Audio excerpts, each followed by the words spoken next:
How's everybody doing tonight? My name is Anthony Brian Logan, and you're watching and/or listening to ABL Live. Thank y'all for joining me tonight. You could be almost anywhere in the world, but you're right here with me live on the show, and I appreciate y'all for that. We got a whole lot going on all over the internets, all over mainstream media, social media, everywhere, and I don't know where to start. First of all, Kamala Harris just had her dumpster fire of a Fox News interview with Bret Baier. We're going to get into clips from that a little bit later. Also, California counties up in the Bay Area are revitalizing mask mandates. Oh, it's just hospitals, ABL. Oh, it's just healthcare workers, ABL. Oh, it's just patients. Oh, it's just the visitors. At what point does it stop? Why are we still doing mask mandates right now when we know that they don't work? At least not for C-19. We'll talk about that a little bit more a little bit later. Also, RFK Jr.'s mother passed away. His mom passed away, and the funeral was today. And a lot of your mainstream media outlets didn't even show that he was there. They didn't even mention him. They put up 4, 5, 6 slides of pictures for the funeral and didn't show RFK Jr. in any of them. Like, what's really going on with that? We'll talk about all those things and a whole lot more on tonight's episode of ABL Live. And I thank y'all again for being here. You guys are the best audience anywhere on these internets. If you like what you're hearing so far, if you enjoy the content in general, please give the video a thumbs up, like the video, share the video, do all of that good stuff. That'll help me out tremendously. We got a whole lot going on. There's a lot happening. I'm looking off of the screen right here as I'm looking for this RFK thing that I want to queue up later. Yeah, that was crazy. I'm like, okay, where's RFK? Is he not at the funeral? What's going on? And then, of course, right at the same time, you have the whole Kamala Bret Baier interview. It was bad. I've already seen some clips from it, and we're going to go through the clips today. Oh, yes, we will. We're going to go through the clips today because it was really, really bad. And also something else. They said that, they said that this guy cast his vote for Kamala Harris on today. Are you believing that? You think that this man, not the black guy, not Green Mile, not him, not Ice Tide Boss, not him. I'm talking about a guy that got his mouth open, who's showing zero signs of life at all. Zero signs of life. That man voted. Now, I'm not trying to make fun of this guy. Jimmy Carter, of course, that's who that is. I'm not trying to make fun of Mr. Carter. But come on. Like, really? Y'all got this man now. It could be all kind of flies and mosquitoes and whatnot, all in his mouth. Why have him out there like that? Can he just relax and watch MASH or whatever he was watching? Put the phonograph on. Can he just do that rather than being the political prop for these demons, for these miscreants, these ne'er-do-wells, these hooligans, these bad people? Okay, these malcontents, these nincompoops. Why must he be used as a political prop for them? Talking about something he voted. How? Through telepathy? Through mind control? Through a Neuralink brain implant? How did he vote? Come on, man. Like, cut the nonsense. Cut the malarkey. Ain't that what, Joe? Cut the malarkey, okay? Cut the malarkey. But, yo, okay, I'm getting too far, too early. Shout out to you guys. I appreciate y'all for joining. If you like what you're hearing so far, if you enjoy the content in general, please give the video a thumbs up. Like the video, share the video, do all that good stuff. That'll help me out tremendously. Now, look, before we get to any sponsors, any videos or whatnot, I got to make an announcement. Okay, I got an announcement. Now, a lot of y'all were asking me, hey, ABL, when are you going to vote? Are you going to vote on the day of? Are you going to vote early? I'm going to vote early. How about that? I'm going to vote early and in person. Yes. We have early in-person voting here in the great state of Tennessee. Yes, we do. They got it in Georgia as well. A lot of other states. Listen, our system is good. We got voter ID. We have in-person, paper ballot, Scantron, old school. So I'm going to go vote early. Yes, I will. Getting married, I would never. Okay, I don't want to talk about that. Y'all, this would be a whole different podcast. But no, my announcement is I am voting early in person. In person. I'm going to my place, ID in mind, all of that, and I'm going to vote early. Okay. So yeah, Rebel Without a Reason says early voting started today in Tennessee, and I voted for Trump today. Shout out to you, my man. Shout out to you. Now, you guys please check in your state to see if you have early voting and how it happens. You need to go to the place that you normally go. Is it a different place? Because where I am, my normal place to vote is not where you have early voting, but still you have early voting physical locations. Okay. Early voting, some of the locations. Yeah. And Apu says, did I see the crazy one with the knife? Yeah, man. Like, I don't even know why they put that video out. Like, I don't understand the controversy. So for you guys that don't know, I'm not going to play it because they will give me, YouTube was not going to like me showing the officer getting stabbed in the head and then a lady getting shot as a result. I don't think they'll like that too much. But basically, long story short, Asian cop, black woman, big bull dagger looking, basketball playing, 6 foot tall, like hefty, you know what I mean? Like hefty. Anyway, they go to her house to perform a welfare check to see if everything's all right, see if she's okay in her apartment. So they go to the apartment door, officer knocks, lady opens the door and slams it. Doesn't want to come out. So after about 2 minutes of trying to knock and try to get her to come out, because again, it's a welfare check just to make sure that everything's all right, that she's not harmed and nobody in the house is harmed, whatever it is. So they finally get her to come out, and when she comes out knife swinging. And then she's continuing to advance toward the cop with a little bit of distance, but not too much. And the cop was having to back up this whole time with his gun drawn, and he backed up into a dead end. There was no way to go. It was just apartment doors. He couldn't go anywhere. So he waited a little bit too late, way too late, actually, to go ahead and delete her. Okay, I'd have put that big bull dagger to sleep immediately when the knife came out, because now you are in danger. If the knife is approaching you, you have to put the person down. They can close, 20 feet in 1.5 seconds? You think you got enough space, but you don't. And this is a 6 foot tall person. I don't even think the cop was that tall. So you got a bigger, massive person with a knife and not that much distance. And you got this hallway wall you're backing up to. Yeah, I'm going to go ahead and put you down. And it's unfortunate. Rest in peace to the young lady, prayers out to the family. But what are you going to do when you're actively being stabbed in your head? What are you going to do? And what they say, don't bring a knife to a gunfight. And that's exactly why. But yeah, I don't need somebody to put the video out. I'm like, what's the controversy? How was it a controversial thing? And then there was another video, because you know what it is. You know what's going on. Y'all know what's going on. They're trying very hard to rile up the blacks before the election. And really, it's kind of last minute. I'm like, man, you're gonna unroll the Black Lives Matter card in October. You need to be doing that in the summertime, okay? So not only are these people, not only are they trying to gaslight you emotionally, not only are they trying to get you hyped up and amped up and go out here and crash out, not only are they doing that, they're also lazy and late. Is it CP time? Like, what is this? You're going to do the whole Black Lives Matter angle at the end of the whole campaign cycle. Last ditch effort. Okay, we were polling pretty low with the blacks, and we need that pool to win. Do you guys know? Here's a little bit of inside baseball if you don't know. And no, a lot of you guys are very smart. You understand what I'm talking about.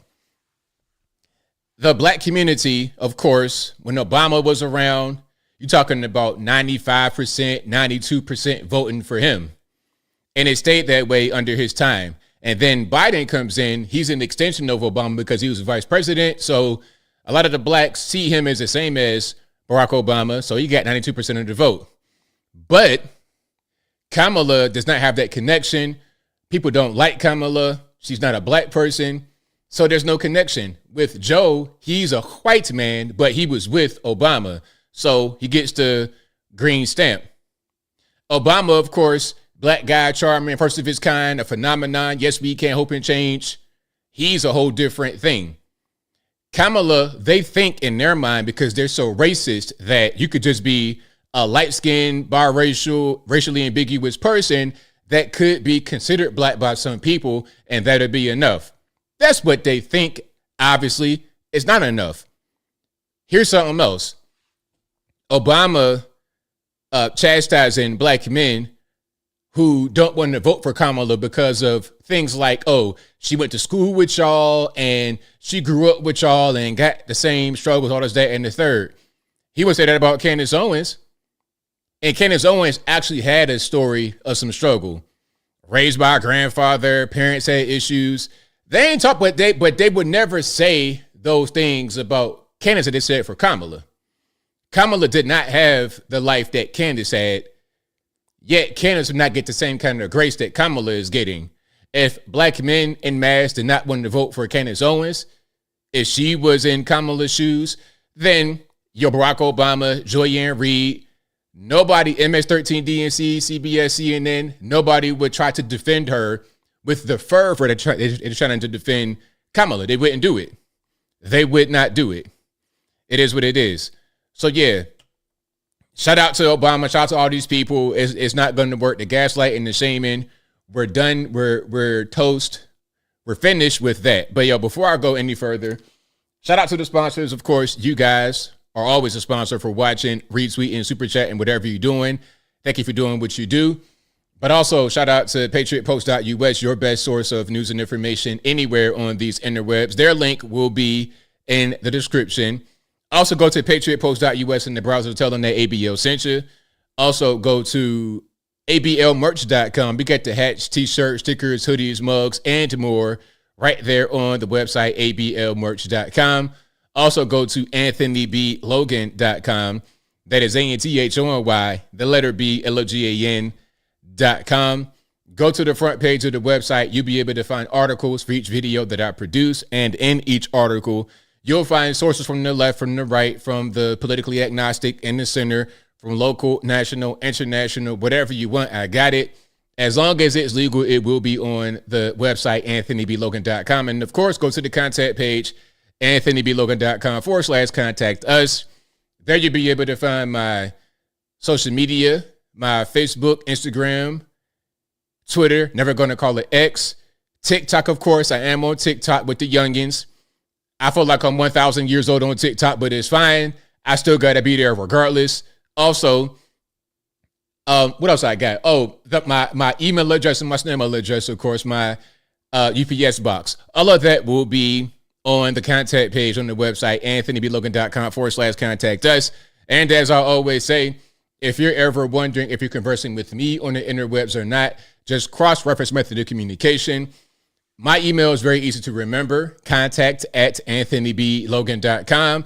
If you don't remember it, just go to the website through the link in the box, go on Google, search ABL. I'm very easy to find.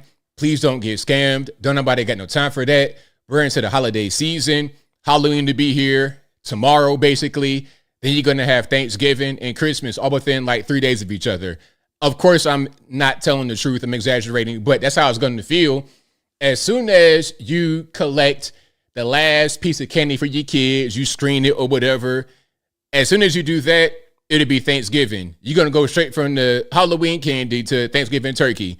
And then from there, you're going to have the socks and the trees and the tinsel and everything and the wreath on your door for Christmas. Then it's going to be the new year. Then you got to pay taxes and start crying like I got to do, but it's fine. Shout out to everybody for not getting scammed in 2024. Nobody has any time for that. Okay? Nobody has time for that at all. If you're conversing with someone who says they're ABL and they got an outlandish promise, hey, send me the gift card. I will flip it into money. Don't have to worry about how it would happen. It's still going to happen. Just open your email in the morning and you will have funds in it. You will have money in your email. Okay? I know that the name sounds crazy. It's a Nigerian name, but don't worry about it at all. This is really ABL. He has family in Nigeria, but he hates himself. He thinks he's not black, but he has family in Nigeria. That's where he is. So we are his family. Look, don't nobody fall for that. Okay, I don't have no Nigerian cousins, nor do I have any of these Eastern European, Rocky Balboa looking, Natasha looking Boris. I don't have any Boris, Natasha, Vladimir, or Adewale in my family at all. So please don't get scammed. in this year of our Lord 2024. But we got a whole lot going on. There's a lot of videos I want to show. We're going to get to the Kamala Fox News dumpster fire, which was really, really, really bad. I mean, bad. I'm going to do a full video on it. But it was bad. We're going to get to that a little bit more a little bit later. Hey, NERN, hey, I don't got no more borched because that dude you were talking to on the internet who said he was ABL, he didn't eat all the borched in the world. There's no more borched or borched supplies. There's no more borched supplies, borched bowls, nothing. We're all out because that dude that scammed you ate all of it. He weighs 1 million pounds in the basement of some of these block apartment buildings. That's where he's at right now. On the old school phone, he is the one that took all your money, not me. All righty. But we got a whole lot going on. I want to play a video right quick. And this is the way I feel. Okay. This is how I feel 100%, to kind of piggyback on the whole Nigerian cousin, European cousin thing. Check this out. And it's got a little bit of sound.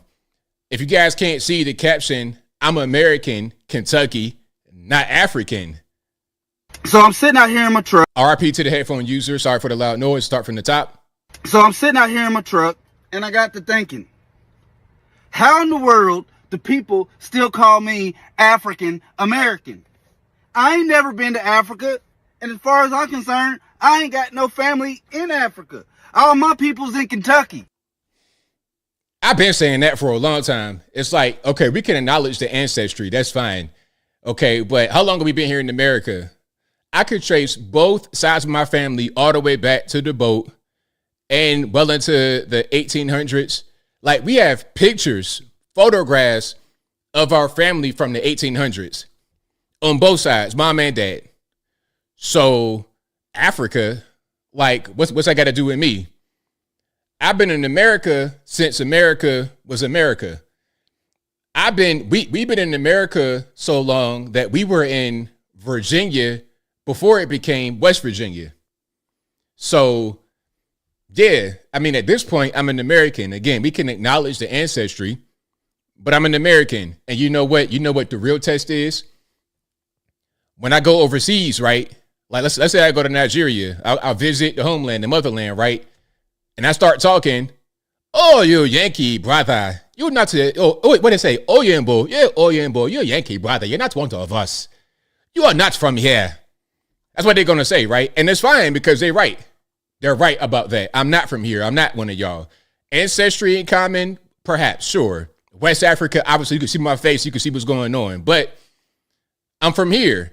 And my mom's from here. My dad's from here. My grandparents from here. My great-grandparents from here. My great-great-grandparents from here. I met my great-grandmother. She ain't passed till I was like 20 years old. I think I might have met one of my two-time great-grandparents. I think I did. I can't remember, but I might have been real young. But yeah, we go all the way back to the 1800s. I put it to you this way. I know that I've met family who were born in the 1800s since I've been living. Yes, I have. My great-grandmother did not pass till I was 19, and she was born in 1908 in West Virginia. So yeah, all this, are you African? Where? Ancestry, yes, but nah, that's it. That is it. And we're all Americans. You're born here, you're an American, period. And here's something else. If you are an immigrant to this country and you came legally, you're an American too. Why? Because you followed the laws, you became a citizen, you became naturalized, you're also an American. Now, if you're here illegally, trying to just, bogart the system, try to wiggle around, I got away, whatever, you over here to work slave labor, I don't know about calling you an American. If you're not a citizen, how can I call you an American? You're not. You're just a visitor, basically. And that's fine, but we just got to put it in proper context. You got to put it in proper context. Somebody says Africa was created in 1890. Okay, that's funny. That is funny. All right, Jeffrey Frank says 1908 is not 18th century. Man, look, the revelations from you guys are so mind-blowing. I wasn't talking about, I don't know, maybe talking to somebody else in the comments, but that's my great grandmother did not pass till I was like 19. But I met others older than her before she passed. I was real young though. I was like a little boy when I met them. But her, yeah, I knew till I was like 19, 20. Anyway, yo, so we got some good images here. We got Tulsi Gabbard. I think she's in Arizona. Where is she at? This is at University of Arizona, passing out MAGA hats. Shout out to her.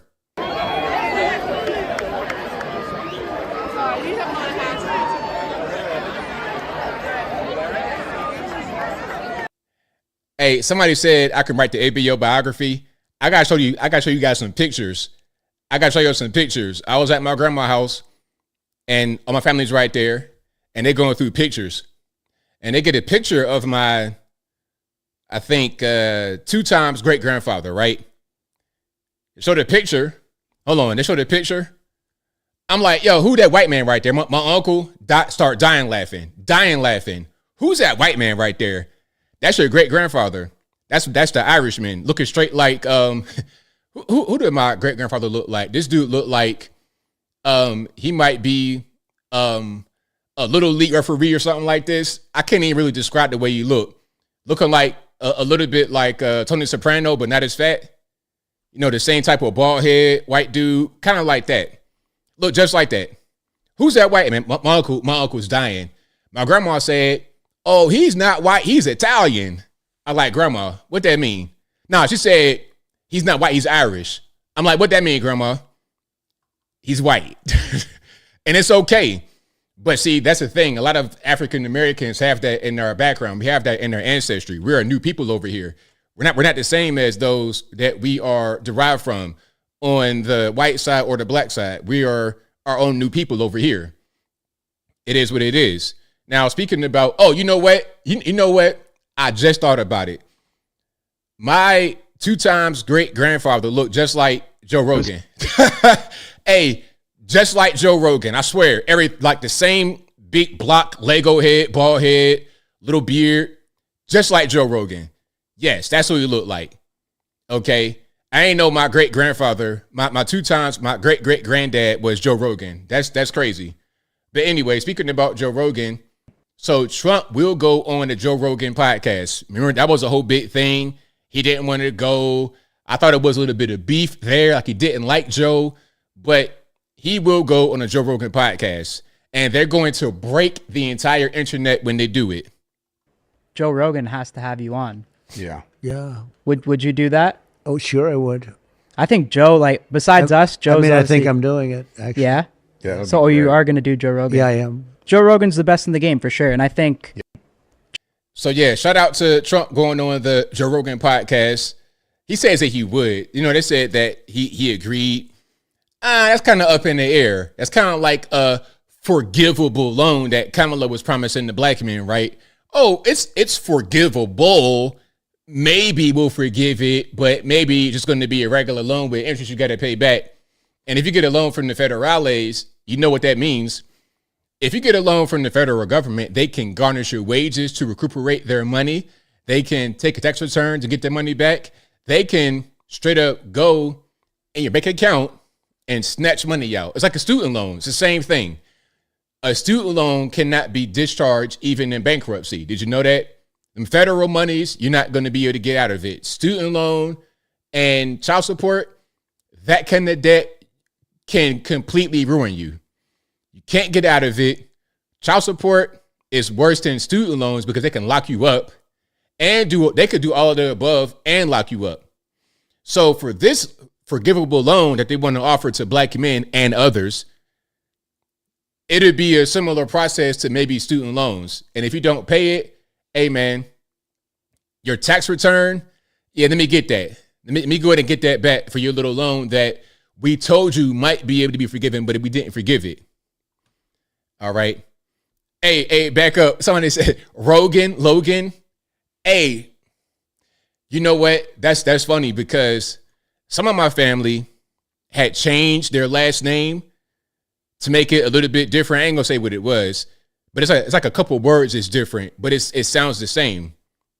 There's a whole big history behind that. I put that in the book as well, because that part of the family, they were from this well-known slave master in West Virginia, and they didn't want to be associated with them, so they changed their name to something else that sounded like that, but was not quite the same.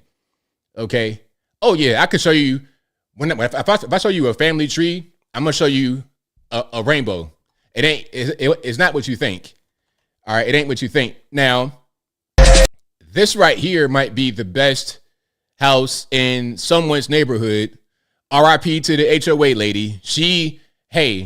If this neighborhood has an HOA, the HOA lady is breathing heavily into a paper bag right now as we speak. Trump 2020. Trump 2020.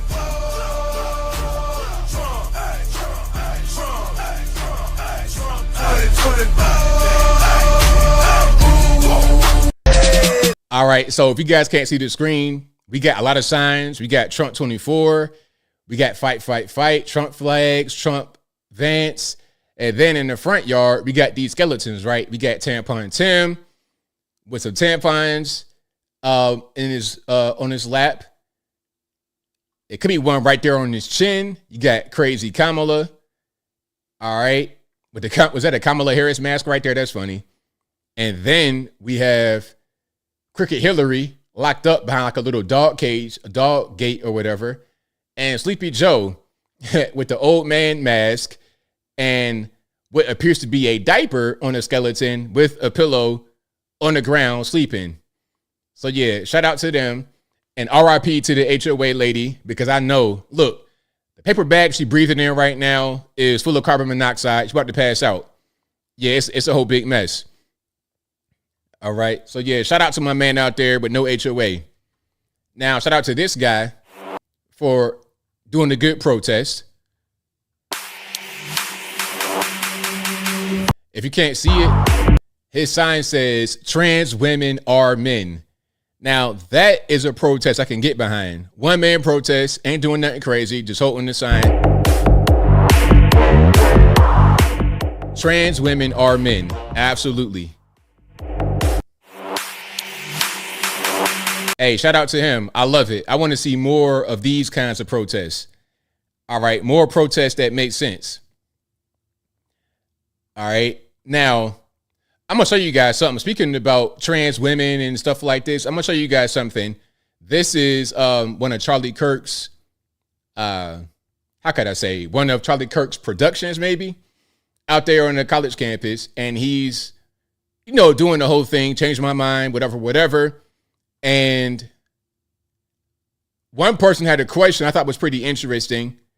I want you guys to hear the question and let me know what you think. All right. Let me see if I can find it right quick. And if you like what you're hearing so far, please give the video a thumbs up, like the video, share the video, do all that good stuff. That helped me out tremendously. Okie dokie. So here we go. What's your name? None of your business, unfortunately. Okay, hello, nice to meet you, none of your business. Thank you, I appreciate it. So, do you love America? Yes, I do. I hate America.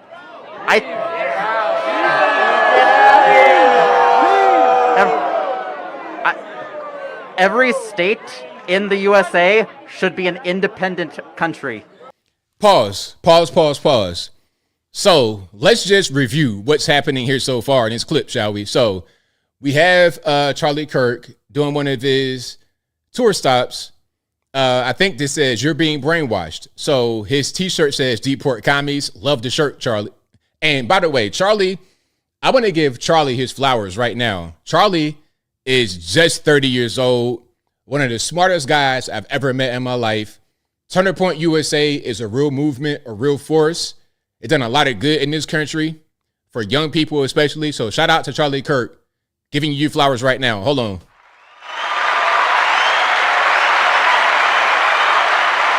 Hey, Charlie, you white and you an American, so you might be my long lost cousin. You never know, man. Let's go to the family tree and see what shake out. But anyway, but let's go back to my man here, or whatever the pronouns are. I don't know what's going on.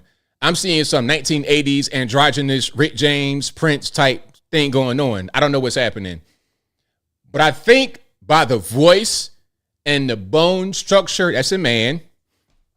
And he's saying he hates America and he wishes that each state were their own country.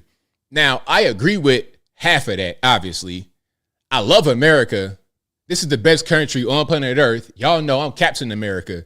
I got the American flags. I got the American flag behind me in the background here. I wear like red, white, blue. I got USA. I'm a big lover of America. But I don't love the federal government right now, at least, because of who's in charge and how corrupt it's become. So maybe we have a system where we're kind of broken up, or just give more power to the states. That's the whole thing behind Roe v. Wade, actually. So if this guy is gonna vote Kamala Harris, why would you vote for the person that wants to embolden federalism by giving them things like the power to regulate cryptocurrency? Why would you want to vote for her when Trump is a guy giving states more rights? You see, it doesn't make a whole lot of sense, but let him finish. What do you think of this? Well, I just first have to ask, since you hate the country, do you plan to leave? What do you mean by that? Do you plan to go live in another country? No, I do not. Let me tell you something. Your face is an idiot. America is the only country where even those who hate it refuse to leave. That's how you know you live in a great country. Can you prove that? Well, thank you. May I have a hat? No. So let me ask you, none of your business. Who do you plan to vote for? I plan to vote for Kamala Harris. Why? I mean, you answered my question, so I'm done here. Like, there are people waiting. Can you tell me her greatest accomplishment? No, I can't. Can you tell me a single accomplishment? I cannot. I want to leave. Like. Now, I understand like what Charlie's doing, and I get it 100%. But if it was me, I would have really educated the young man right here and told him what's going on. I would have really, it wouldn't have been a moment to dunk on him. It would have been a moment to say, hey, all right, let's meet somewhere halfway. You hate America. I love America. I love America, actually. And I think that you have a point with what you're saying partially. And let's break down into it. And then let's see whose policies align more with what you actually want as far as each state being its own independent country. That's what I would do. I would have really got into them and educated them. Okay, sometimes people, they are willing to be educated. You might have a stone cold, blue hair, feminist, just crazy leftist. You might have one of those, but they still may want to be educated at a certain point. Maybe. If they want to be educated, if they're open to it, then it's fine. We can make it happen. But if not, it is what it is. Okay, it is what it is. Yeah, just education. Now, some people, especially when they get to be older, listen, if you are up in the 60s, 70s, you kind of approaching senior age, a lot of times a person like that is not open to learning anything new. They're 75 years old. What are you really going to teach them at that point? But if they're 18, 19, or in high school or in college, young adult, 24, 25, you may be able to reach them more, or you can reach them easier than if they get to be 100 years old, like Jimmy Carter with his mouth open. If you get them early and teach them the proper thing, then they'll go on to do better things as they get older. They'll grow out of that childish stage. Okay. You know, when you become a man, you let go of childish things, right? Now, some people do not let go of childish things. Okay. Somebody tried to run over a Trump sign in someone's yard. That was the goal. They tried to literally take their vehicle and get on the actual grass and run over the sign. Now look at what happened. Yeah.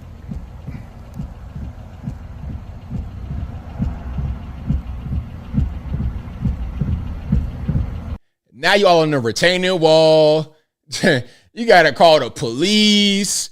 People are looking at you crazy, all because you wanted that little, see the thing right there on the ground? That could be the sign. I can't really tell. You did all of that to your vehicle because you got Trump derangement syndrome.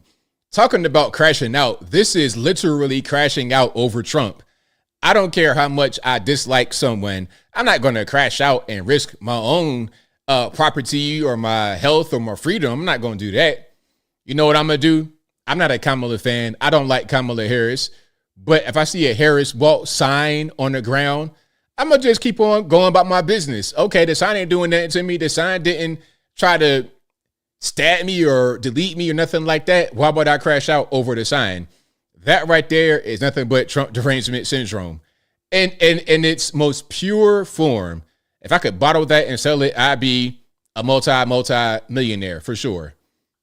You know, in matter of fact, rather than selling TDS, how about I'll sell you the TDS anecdote? That's what I want to do. If I can give you the TDS anecdote in the shot, here's my proposal. Okay, if I'm RFK Jr., and shout out to RFK Jr., you get to him in a minute. His mom died and they didn't want to have him at the funeral. His mom died and the mainstream media did not want to cover the funeral with him in it. They covered the funeral without him. I'll get to that in a minute. But if RFK gets in there and people still want vaccines, what I would do is tell RFK, yo, I need you to formulate something that would alleviate TDS and throw that in the vax. They won't know no better. The same kind of way that they rebranded the flu vaccine as COVID-19 vaccine, the same way they did that, go ahead and just rebrand the COVID vaccine as, or not, don't even rebrand it. Keep it the same. Don't rebrand it, but just switch it. They won't know the difference. No way. They would not know the difference between whatever they're getting. They're going to put whatever you tell them to put in their body. Okay, you could tell them to eat a plate of dog food because it'll help them maintain their immunity, and they'll do it. Straight from the dog bowl, they'll be eating the dog food because you told them to do it because they got scared. That's what's going on. Like, people still wearing masks in 2024 as if it matters. Your mask ain't doing nothing. Your mask is doing nothing at all. It's like holding a volleyball net to catch grains of sand. It's just useless. All you're doing is wearing fashion, and the fashion is preventing you from being able to breathe. My man that I just showed earlier with the Goldilocks, he was struggling to breathe. It's like, my man, you don't have diabetes, you don't have any kind of sleep apnea. You're about 100 pounds soaking wet. So why are you having a hard time breathing? Is because you're wearing a face restrictor, a mouth restrictor, and you can't breathe. Anyway, SNL lampooning Kamala and everybody. Check it out.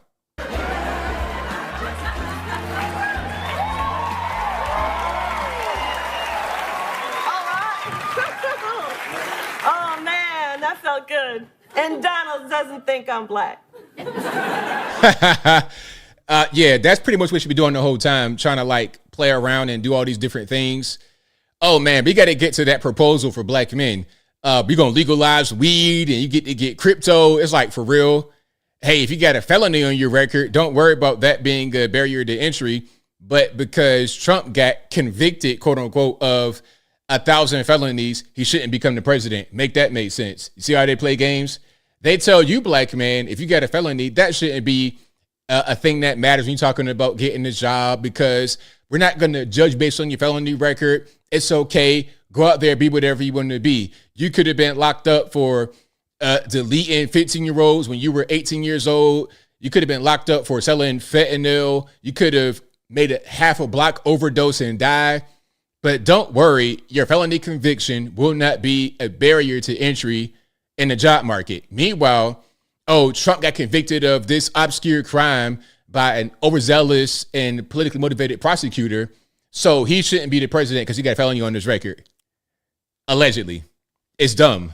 Okay, listen up, everyone. We couldn't have gotten here without one man, and his name is Joe Biden. Get on out here, Joe Biden.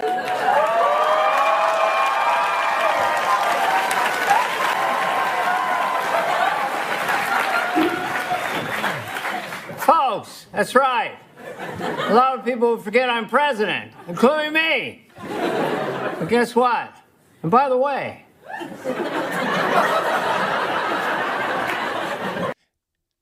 even the cast are laughing at Joe and how he looks on stage, how he looks when he does press conferences. My man right here almost broke character. And I'm sure that the laughter you hear is some of the cast members laughing at the sketch. Look, he almost broke right there because of how crazy Joe Biden looks when he speaks. I think I did a pretty good job. I passed more bills than any president in history. But folks, we still got work to do, no joke. I'm being serious right now, come on. And guess what? And by the way, the fact of the matter is, The rich don't pay their fair share. they gotta pay the fair share. We gotta build back better. The build back the better, the better, the better. Build back the better. Can't believe it's not butter. This is crazy. SNL, a notorious at this point, notoriously left institution, are doing that to Joe and Kamala. Okay. I don't see how she escapes that. Yeah, he did great with the whisper, all of that. The loud, aggressive whisper. How does that make any sense? It's kind of oxymoron. Loud, aggressive whisper. That's not how it's supposed to be. It's supposed to be soft, kind of like, not so aggressive. Not Joe Biden. Oh, one more. Okay, 100 people surveyed, top 6 answers on the board. Name something that you keep in your glove compartment. Oh, VP Harris. Steve, look, I was raised in a middle-class family, all right? Oh, here we go. Okay, my mother raised my sister and me, all right? Yeah. She worked hard and saved up. Yeah, uh-huh. And we had a second mother, too. Okay. Did that mother have a glove compartment? A small business owner named Miss Shelton. Okay, we got that. Something that you keep in your glove compartment. Oh, a Glock, Steve, a big old Glock. That's funny. That's funny. Now, one thing that they got down, and shout out to Maya Rudolph, a legend. I gotta give Maya Rudolph and also Kenan Thompson their flowers. Now, look, y'all see that they got some detail going on because they got her wearing the same Kamala earrings. All right, you see? The same Kamala earrings. I think that this is something. It ain't just nothing. You're not just wearing these for no reason. Whether they got sentimental value or they are just, it's a receiver. It's basically a Bluetooth headset. This is the Kamala version of the Unk Driver headset. He be in the store, loud, ordering a Subway sandwich with the big headset on. This is the Kamala version of that. So whenever she's stuck and doesn't know how to get out of her word salad, they can just steer her in the right direction. That's just my opinion. Am I saying it's true? No. Am I saying that that's what it looks like? Yes, absolutely. I mean, she needs some kind of help because whenever I see her on television, she looks crazy. She sounds crazy. So, yeah, they got to give her some help. So shout out to Maya Rudolph and SNL for getting that little detail down. A small business owner named Miss Shelton. Okay, we got that. Something that you keep in your glove compartment. Oh, a Glock, Steve, a big old Glock. Oh, snap. Okay, so you strapped like that. All right. Show me the blip, blam, blicky. Well, yeah, a gun could be in your glove compartment, but yeah, that's something you really don't do down around these parts. Like if you want to go to anywhere near Atlanta within 90 minutes, I do not suggest you put a gun in your vehicle and leave it there because it will be gone depending upon where you go. Now let's get to the JFK funeral, shall we?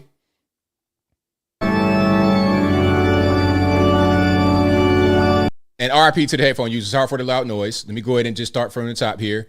It's not any kind of dialogue. I can turn that sound down. So RIP Ethel Kennedy. Ethel Kennedy, this is JFK's mom. But not JFK. I keep saying JFK. This is RFK Jr.'s mom. Hold on. Ethel Kennedy. Now, yes, this is RFK Jr.'s mom. Now, you would think if RFK Jr.'s mom dies, that they would show RFK Jr. when you're talking about mainstream media news coverage, but they don't. All they showing is Barack Obama, Joe. Look, Joe and Obama don't appear to be too happy. That's not a very friendly conversation. What do y'all think is being said right here in this conversation? This is Creepy Joe and President Obama. What do y'all think is being said right here at Ethel Kennedy's funeral? They had no problem showing Slick Willie. There go Bill right there. Slick Willie, Barry, Creepy Joe. They had no issue showing them, but they didn't show RFK Jr. How old was she? She was 96. 96 years old. Is that Nancy Pelosi? I think it's Nancy Pelosi right there. Yeah, we got the fossils. Okay, Slick Willie. How old is Bill Clinton anyway? He got to be about 90. 78. Wow. 78 years old. Yeah, I mean, hey, that's that DC living. It'll put a toll on you. Slick Willie and Joe both looking real old. But they don't want to show RFK Jr. Now, here's a post from NBC News. Okay, let's put it on the screen right here. So this is NBC News, and they got pictures from the funeral, and there's a few of them. Now, right here, I don't see RFK Jr. Maybe he's in this picture, but I can't tell because everybody has their backs turned. These are pallbearers. I guess not a very good pallbearing scene. I've been a pallbearer before when my great grandmother died, and we had it really uniform. It might have been 6 or 8 of us. It was pretty simple. You go to the way you do it. If you've never been a pallbearer, the hearse will pull up with the casket in it in the back, and it kind of like rolls out, and everybody grabs a side as it rolls out, basically, and you just carry the hearse wherever you got to go. And I think ours was up steps as well, but it was in the church, but she was buried in the mausoleum, so it was different. But yeah, I've been a pallbearer before. No RFK Jr. in the picture. And then let's keep on going. Hold on. Okay, we got Creepy Joe, Barry, Bathhouse Barry. We got Nancy Pelosi, Slick Willie. We got Joe, and probably one of the Kennedys right here. I'm not sure where that is. Maybe y'all know what that is on the left-hand side. Okay, we got this preacher guy. I recognize the preacher. Hold on. What was a eulogy? Yeah, I recognize that guy right there. That might be MLK the Third. If I'm wrong, let me know in the comments. Okay, we got music people here. Is that Sting? I don't know who that is. Nancy Pelosi. All these people, all those pictures, that's the end of the pictures. No RFK Jr. I don't understand. Again, this is his mom's funeral. He was there, but they refused to show him. Now, let me show you what they put as a caption. Members of Ethel Kennedy's family carried her casket into the Cathedral of St. Matthew ahead of her memorial in Washington, D.C. The widow of Robert F. Kennedy, Ethel Kennedy, was eulogized by family members Barack Obama, Nancy Pelosi, President Biden, and others. Kennedy, a tireless advocate for human rights, died on October the 10th at the age of 96. So where's RFK Jr.? That's terrible that you have so much contempt for Trump, so much hatred for Trump, that anyone linked to him you refuse to acknowledge, even when their own mother dies. But hey, we're the intolerant ones, right? We're the intolerant ones. Okay. But yeah, shout out to all the Kennedys. Did you guys see this dude, the Bachelorette star, Josh Sider, I think his name is? Now, this guy was gallivanting around as a transformer, but now he says it was a social experiment. Of course, it was from the beginning. Let me show you what's going on with this dude. Hold on. I ain't going to show you nothing too crazy, nothing too graphic. I'm going to just show you kind of what he was doing. Now, personally, I'm not quite sure I believe his story. I'm not quite sure I believe this whole thing about social experiment because, hey, I don't care about anything. I'm not going to be gallivanting around with a polka dot dress on. No kind of dress. All right. This guy, remember this guy on social media? with the, pretending to be transgender. That guy came out and said that it was all just an experiment. All right, let's get some sound here. The thought of themselves being women. And I think a lot of trans women are turned on at the thought of themselves being women. Guess what? It doesn't magically make them women. It doesn't mean we have to accept that they're women. They are simply men turned on at the thought of themselves being women. That's great. We live in a free country. You can do whatever you want, but don't make your fetish my truth. I don't have to accept it. To go to the second part of your question, how did I come up with this? I was talking with some friends and we said this is patently false. Men do not magically become women. I said, let's look at the medical literature and what it says. It says that trans people don't have to transition, don't have to have gender dysphoria, don't have to get surgery, and don't have to get hormones. If they feel they are a different gender than their bio-sex, then they are trans and they are valid. And I said, understandably, this is ridiculous. Then I can present exactly how I am, and I can be trans and valid if I say that's my gender identity. And so I said, let me prove how ridiculous this is using reductio ad absurdum by being trans for 5-6 months, and hopefully people will understand then how ridiculous this is. I definitely understand how ridiculous it is, but... All right, so reductio ad absurdum, what that mean? Like, basically, reduction by absurdity, going so far over the edge that it becomes a joke. Is that kind of what that means? I'm not really sure. Shout out to the Latin speakers. But yeah, and shout out to Alex Stein, Primetime. What's that? Pimp on the Blimp. Shout out to Alex Stein for that exclusive bit of information. I'm not quite sure I 100% believe him. I think that this was part of a social experiment, but at the same time, I think he liked it a little bit. I think he enjoyed putting them dresses and the wigs on. You know what I mean? You got to be able to kind of really be into it to really be into it. You understand? So shout out to him for the social experiment. Do you think it worked? Do you think it made sense? So reductio ad absurdum, type of argumentation that attempts to prove a claim by showing that the opposite would lead to an absurdity or a contradiction. Okay. Kind of what I was thinking. All right. Now, going back to Biden right quick, I almost forgot about this. Now, he went to Florida, I guess, for the hurricane damage. And look at this right here. He had to get walked to the podium by this older lady. I'm not even sure who that is. It might just be a person. Yeah.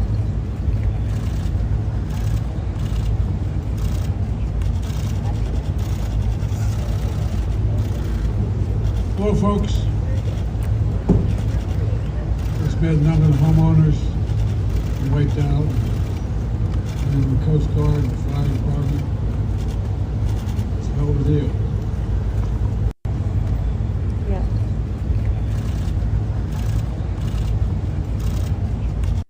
That's terrible. That's really, really terrible. He looks worse and worse every time I see him. Worse and worse. I mean, I hope that he crosses the finish line as far as his term. Cross the finish line. He might be one of those guys that, they run in the marathon and you see them collapse at the end and then they got to carry him across. It'd be Ethiopian guy that's like 110 pounds and 8 foot tall carrying the white guy across the finish line because he collapsed at the very end. But them Ethiopians, they be going forever. Energizer Bunny all day long on them endurance long runs. But yeah, shout out to him. Go ahead and at this point, it's not even no point to continue to be the president because everybody knows you're not really in charge. You're not.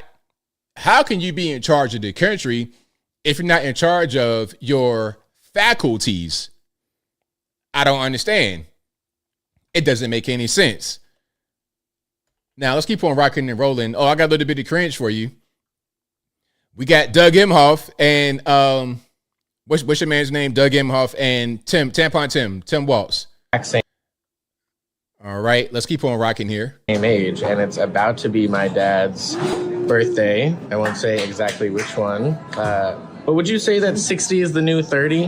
Because you're 30? Yeah, I just turned 30. I'm feeling old. So funny. I was your age when you were born. And so I look at you now, 30 years later, and it's just so surreal. We're still parents first. Doing what I'm doing for love and for country and for our family and everyone else's families out there.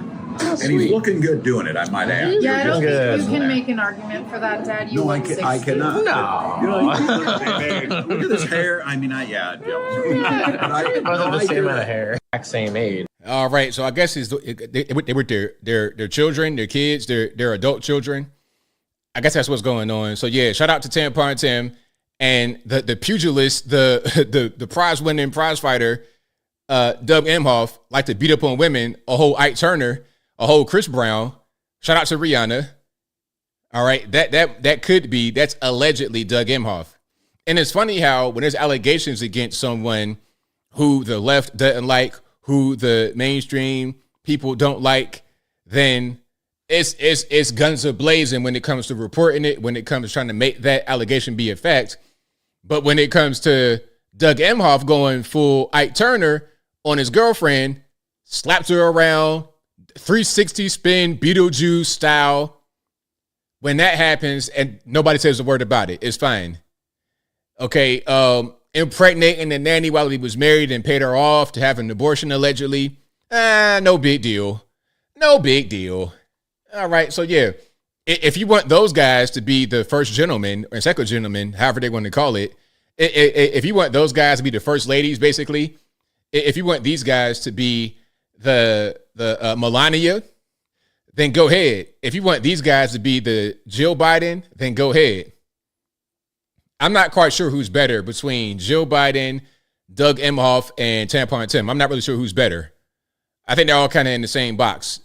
They're all kind of in the same category, you know, and definitely Jill Biden and Doug Emhoff are in the same boat for sure. Oh yeah, they're in the same boat. And trigger alert, trigger warning. Y'all know what I'm gonna show. Okay, trigger warning. If you got little kids, cover their face, because y'all know what I'm about to show. Doug Emhoff and Jill Biden are definitely in the same category. They're definitely in the same boat with each other, okay? I still have not gotten an explanation for this. Doug, why are you kissing Joe Biden's wife in the mouth? What is going on? Oh, they just greet each other, ABL. Listen, I would never greet a colleague like this. A friend? No. We're not doing all that. Not even my own grandmama. Hey, hug, church hug, kiss on the cheek. We don't gotta do all the extra stuff. Okay? So yeah, I don't know what's going on with that. But hey, now, speaking about Doug Emhoff and beating up women and allegations, what they say on the other side, believe all women, right? It's what they say, believe all women. Now, are we going to believe her? Hold on, put it on the screen for you guys. I am the ex-wife of Philip Kramer, and I have something personal to share about Kamala Harris that's been weighing on me for years. Kamala Harris didn't just destroy my husband's career, she destroyed my family. Philip Kramer was a respected attorney who fought for homeowners after the 2008 mortgage crisis. He stood up to the big banks and tried to bring justice for those who were cheated out of their homes. But Kamala Harris, she didn't care about justice, she cared about her political future. When she raided my husband's law firm and froze our assets, she didn't just ruin his career, she took everything. Our savings, our children's college funds, even our boys' bank accounts that had $100 or so of birthday money from their grandparents.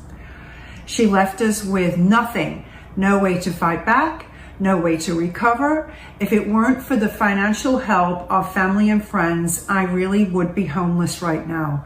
I watched my family fall apart. Also, Kamala Harris could cozy up to the banks and advance her career.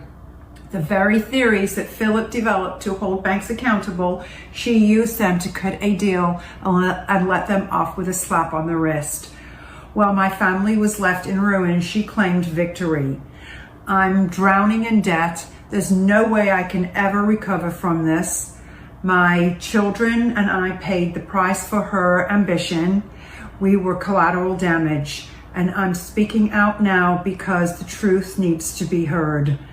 What she did wasn't justice, it was political manipulation at the highest level, and we're still living with the consequences. Kamala Harris may have moved on to higher offices, but we're still picking up the pieces of what she left behind. So much for her rhetoric about middle-class families being the backbone of America. She decimated mine. So what do you guys think? Are we going to believe all women? Are we just going to say, oh, that's a crazy lady. She knows what she's talking about. Allegations doesn't really matter. Is that what we're going to say? Or like, what are we going to do? I'm just trying to I'm having a hard time figuring out how we should go about doing these things, because whenever a woman alleges anything, if it is helpful to the left, then they will be all over it. Brett Kavanaugh and Christine Blasey Ford, they put the lady on the cover of Time magazine with no evidence. And as soon as it was debunked, as soon as she was proven to be a liar, all she did was vanish, took a big bag of money, and then that was it. And people still to this day, a lot of your mouth breathers will believe that Brett Kavanaugh did something to that lady when it's impossible for that to have happened. He had so much evidence in his favor. He had a diary basically with the calendar that showed he had an alibi. He was not even there when she said he was there. He had like 100 women sign a letter, go on TV, have this whole big thing about how Brett Kavanaugh was a Boy Scout and he would never do anything like that. Remember that? It's funny how these things work. This is why the mainstream media sucks so bad, and I will never trust them again, ever, ever, ever. They have done damage that is irreparable to society when it comes to trust and media outlets. Now, let's go here. The Kamala plan for black men. So look, an outreach to this is on NPR. This is an NPR headline. An outreach to black men, Harris to vow to legalize weed and protect crypto. Okay, so that's what we want. Hey, black man, I'm gonna legalize weed. Oh, look, matter of fact, I ain't gonna talk too much more. I'm gonna just get straight to the actual thing. Let's get to the thing. Hold on. Matter of fact, let me just get this a little bit bigger so you're able to see on the screen and follow along with me. Okay, let's put it bigger on the screen. Joy Reid responded to this, and it was funny. You're gonna see that in a minute as well. So look, here's the plan. I ain't gonna show the whole thing. I got it on my website in the article I did about this. Kamala Harris will create an opportunity agenda for black men. Now, this, in my opinion, was something that they just kind of scrapped together because of the backlash from the Obama comments, in my opinion. And plus, she's tanking very low. I'm not quite sure I finished my thought in the beginning of this video, but in the early days with Obama, he was getting like 95% or so of the black vote. Joe got like 92% of the black vote because he was Obama's running mate.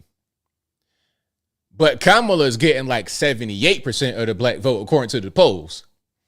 If they go below 80 in the black community, as far as Democrats, they can't win. They rely on getting the majority of the black vote. And they think since most black folks will vote for us, we got to get more voter turnout. So the objective was to do the whole shaming thing to make us go to the polls and vote, but it didn't really work. It backfired, and they probably slipped as a result of that. So then in the 0 hour, right before the election, they just put this together and put it out there. I know it's October the 15th, October the 16th, and the election is just days away. But yo, here, take that. Don't say we didn't do anything for you. Let's look at the actual plan. Kamala Harris will create an opportunity agenda for black men. First thing, provide 1 million loans that are fully forgivable up to $20,000 for black entrepreneurs and others to start a business. Now, this whole thing about you got to have a lot of money to start a business is not true. Not necessarily. It depends on what you're doing. I've been self-employed since I've been 20 years old. 20 years I've been self-employed. Before YouTube, before any of this, I was always self-employed, and I never had no money to start a business. When I first started, I had no money. Now, if you want to do something that requires cash to do, you want to open a Subway store or something like okay, you want to open the McDonald's, okay, you're going to need a lot of money. You're going to need quite a bit of money to open the McDonald's. But not all things you get into are going to require a lot of money. And then the whole thing about it's forgivable.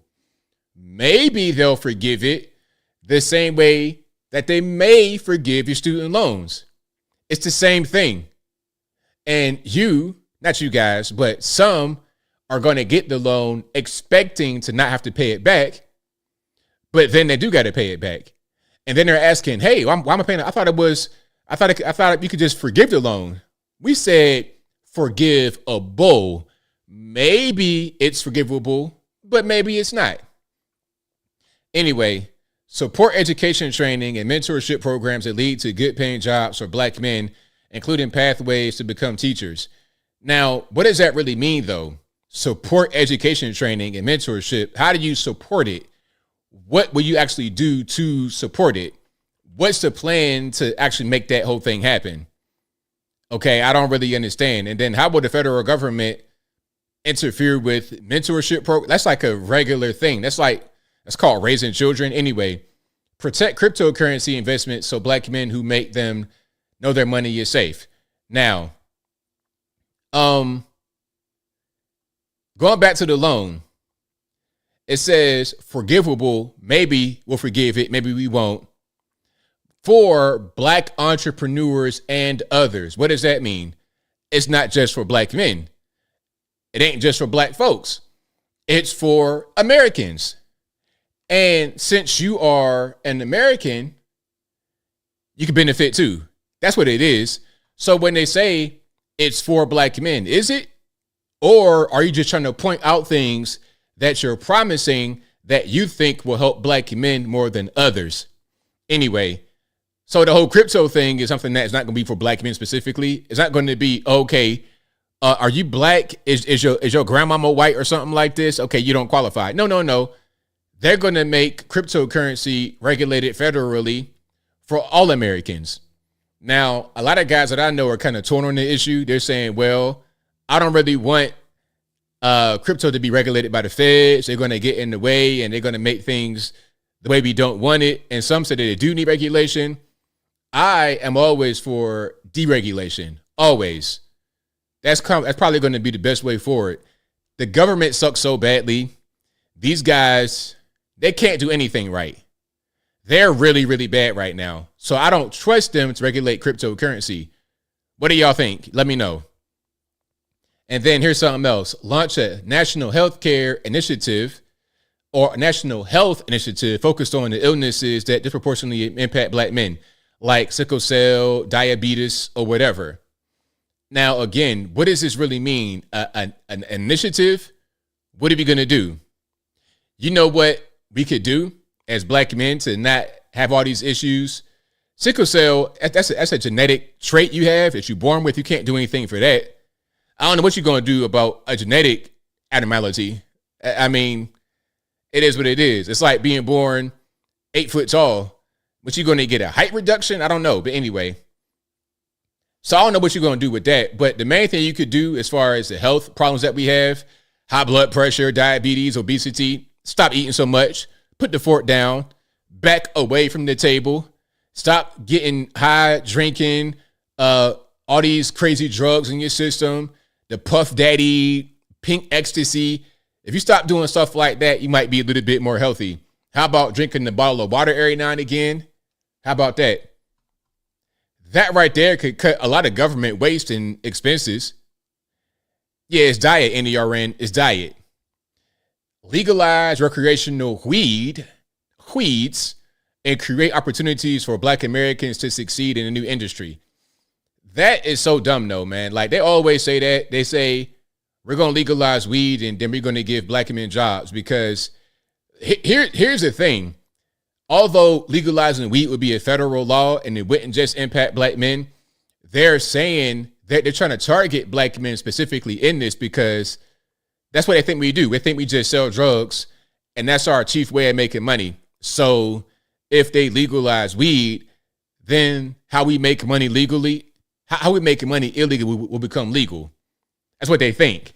But the problem is the guys who are kind of on the fence about voting for Kamala in the community, we're not really dope boys, okay? I have never sold weed before, and I don't plan on it, even if it was legal federally. So why would I plan on it now? If you got a guy that's 18 years old selling weed in Chicago, how is making it legal going to help him specifically? Think about that for a minute. You think that a guy that's 15 years old, not going to high school, can't read, who's selling weed in Chicago for next to no money, by the way, because contrary to popular opinion, can I come back for a minute?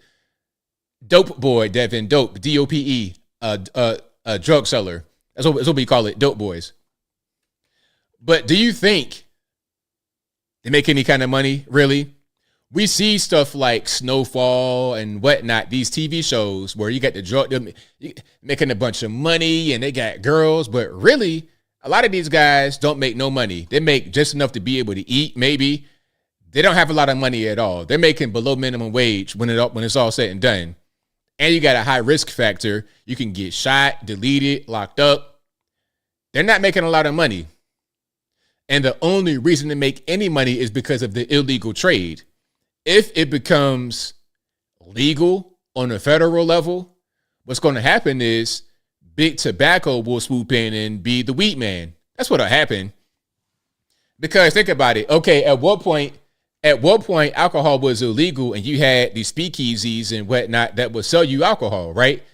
You would have spots where they had homemade hooch and things of this nature. And they were kind of jumping back then, but are they jumping now? No. You can buy alcohol straight from the corner store, from the liquor store. You can buy it anywhere. It's ubiquitous. You can order alcohol online. So what's the point of having to go to the illegal distributors for it? There is no need for it. It'd be the same way when you bring in the legalized weed. The dope boys on the street are not going to capitalize on the industry. They're going to be pretty much priced out because when Big Pharma comes in, they're going to hire real employees that are educated, who understand how to conduct business, and they're going to be the ones behind the counter. It's not going to be Dartavius out on the block with his little Jeep pack. It ain't going to be him at all. It's just not. So let's go ahead and just destroy the narrative right now. Now, Joy Reid responded to the plan that Kamala put out. Vice President Kamala Harris was in Detroit, Michigan today, one of several visits she's making to the critical swing state this week. She just finished a live town hall with the popular nationally syndicated radio show, The Breakfast Club. And the whole thing with The Breakfast Club thing was so weird. So they marketed this as an audio town hall, but there was video. So I don't understand. Like the whole thing was taped on video and audio, and it was put on YouTube. But then when you would see places like CNN covering it, they wouldn't show the video. They would just play the audio. I don't understand. Co-hosted by... Maybe they don't have the rights to it, to play it. But why can't they get the rights? It's iHeartRadio. I mean, I don't know. It's weird. By Charlemagne the God. It's part of her amped up media blitz to reach out to black male voters. It's two very different visions for our nation. One mind that is about taking us forward and progress and investing in the American people, investing in their ambitions, dealing with their challenges. And the other, Donald Trump, is about taking us backward. The other is about fascism. Why can't we just say it? Yes, we can say that. Joining me now is Jason Johnson, professor of politics and journalism at Morgan State University and host of the podcast A Word with Jason Johnson, just to prove that we actually can exist in the same place at the same time. Sometimes I got to get you on here, brother, because I know sometimes we swap out. But let's talk about this, because there are some people who are going like, why would she go on Charlemagne, or she's apparently going to go on Joe Rogan's podcast. Let me just put up the numbers. She's going on them because that's where the people are. These are the top podcasts among Black weekly listeners. Number one is Rogan. All right, so here's the top 10. This is the top 10 podcasts for weekly listeners who are over the age of 13, I suppose. So the Joe Rogan podcast, that's my cousin, Joe Rogan. The Breakfast Club, number 2. Number 3, Crime Junkie. Never heard of it. 4, Drink Champs, Noriega. $1 Million Worth of Game, Wallow Gilly. Joe Budden podcast with Joe Budden, obviously. Steve Harvey Morning Show. That's for the Tom Joyner Morning Show people. The Cruise elderly black folks. Shout out to y'all. The Daily, never heard of it. S's and G's, I've heard of that, but I've not watched. That's for like really, really young people. That's a TikTok type of thing. That's for like your 20-year-olds. Dateline NBC, interesting. That's a podcast. Anyway, let's keep on going. Number 2 is The Breakfast Club. We're talking about, 11 some odd million people. That's why she's there, right? Right. Well, yeah, Joy, that makes perfect sense. I mean, I think last time I looked at numbers, like literally the number of black listeners that Joe Rogan has is larger than I think the entire audience of Charlemagne. Like, he's that big. And look, it's a great movie. It's also good campaign strategy. Everywhere, everything, all at once, right? Like, the best way to win is by going where people are, communicating in different kinds of environments, and hoping that important segments end up getting broken down into little pieces here and there. I am old enough to remember a time when going on Howard Stern as a presidential candidate would seem controversial. Now he's tame. I had to explain to my Morgan students who Howard Stern was, right? But I know that he matters to Generation X and boomers. So, Howard Stern used to be like, for the young people, Howard Stern was the OG shock jock. He would say things that were outrageous. And now he's like a shell of his former self. Now, Howard Stern, I don't even know how to explain him. Howard Stern is like a Keith Olbermann, Trump derangement syndrome. Howard Stern at this point is your uncle at Thanksgiving going on the full rant about how bad Donald Trump is. That's who Howard Stern is now in 2024. What Harris is doing right now, it makes a tremendous amount of sense. She is trying to recreate the moment that she had in the burst that she had in the polls right after beating Trump. So if she can go on Fox and handle Bret Baier, if she can go on with Joe Rogan and charm him, she may not win over any voters, but she may activate independents or make people decide that she is better than staying home on the couch. Do you think that Kamala Harris will charm Joe Rogan? Is that what you think? I don't know. Right, and I think the thing is, it's showing that she's not afraid to go into what people might perceive as hostile audiences. I thought it was very smart. The Call Her Daddy podcast used to be connected to Barstool Sports. As you said, she's going on with Bret Baier. She's going on Fox. She's going on with Charlemagne, who's somebody who, that is the morning show a lot of black folks listen to in the morning. And I think one of the great things about it is not only did she get an interview from Charlemagne himself, but she also took questions from the audience, which I think is important. Right. Let me play just one bite here. All right, hold on. I'm going to kind of go ahead a little bit. Look, I'll be sources that's really it's not true. But it's still targeted at black men. The other thing I think she's offering people is respect. I mean, I think the fact that she's going to Charlemagne to ask for black men's votes, the fact that she's going to Joe Rogan's audience to say, hey, you may not be naturally my supporters, but I want to ask for your vote. The fact that she's doing rural outreach today, it just shows respect for these various groups. Come on, man. It is October the 16th. October. Listen, the election is upon us. What we got? 19 days. We don't have very much more time. The election is pretty much here. So I don't understand this whole thing about respect. What's happening right now is Kamala and her team are panicking because they are losing, and there's no way to really. What's happening with them? They're kind of like sinking. They're sinking ever so slowly, and they're trying to figure out a way to get out. It's like being in quicksand, but the problem is the more you struggle to get out, the more you're going to get brought down in. So really, they're kind of doomed. They're kind of dead in the water. Now let's go to a few black men talking about Obama and Kamala, and then we're going to get to the disastrous interview from Fox featuring Kamala. Democrats then unleashed Barack Obama into the wild to shame us black men for not supporting Kamala Harris, despite the fact that she's yet to unveil any policies that represent our interests. Why is it okay that everybody gets to come out here and shame this one demographic of people for how we vote or how we question where our vote goes? But if it was a white politician shaming other white men for not voting based on identity politics, y'all will call him racist. Why is it okay for Barack Obama, Kamala Harris, and all these other people that supposedly look like me, why is it okay for them to get on TV and shame me for not voting for them simply because they look like me? That shit is racist, brother. I don't know how else to put it. That is racism. I don't have to vote for Kamala because she's quote-unquote black, just like I shouldn't have voted for your ass Because you got up there, you tap dance for the establishment, and you ain't do a goddamn black people that put you in office. Fuck you. All right. So shout out to my man. Sorry for the cussing. But yeah, he doesn't really like what's going on too much. He does not like it too much. Now, here's one of my favorite ones. Shout out to him.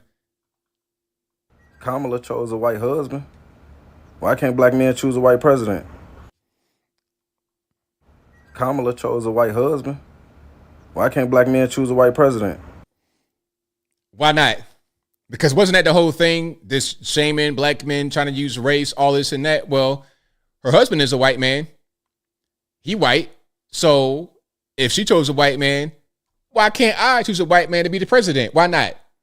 If it's good enough for her, it's good enough for me. Kamala chose a white husband.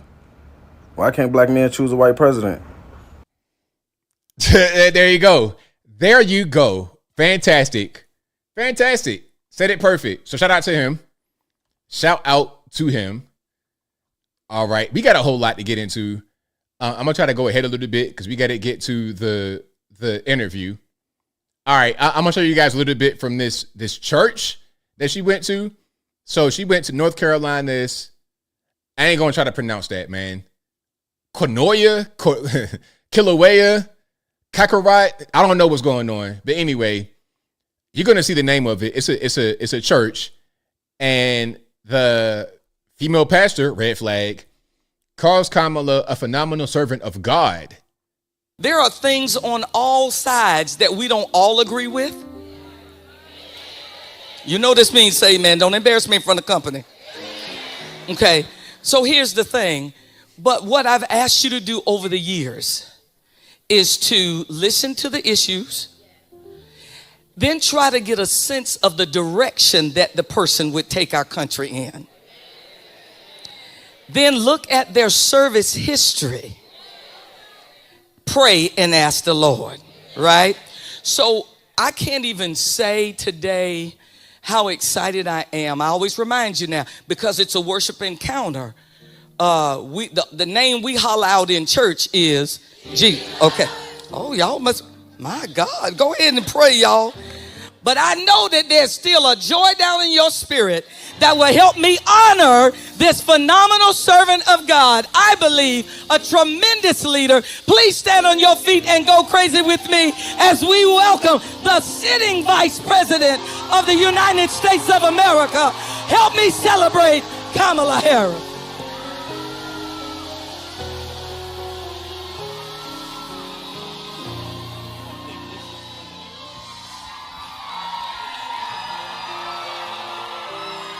Good afternoon, church.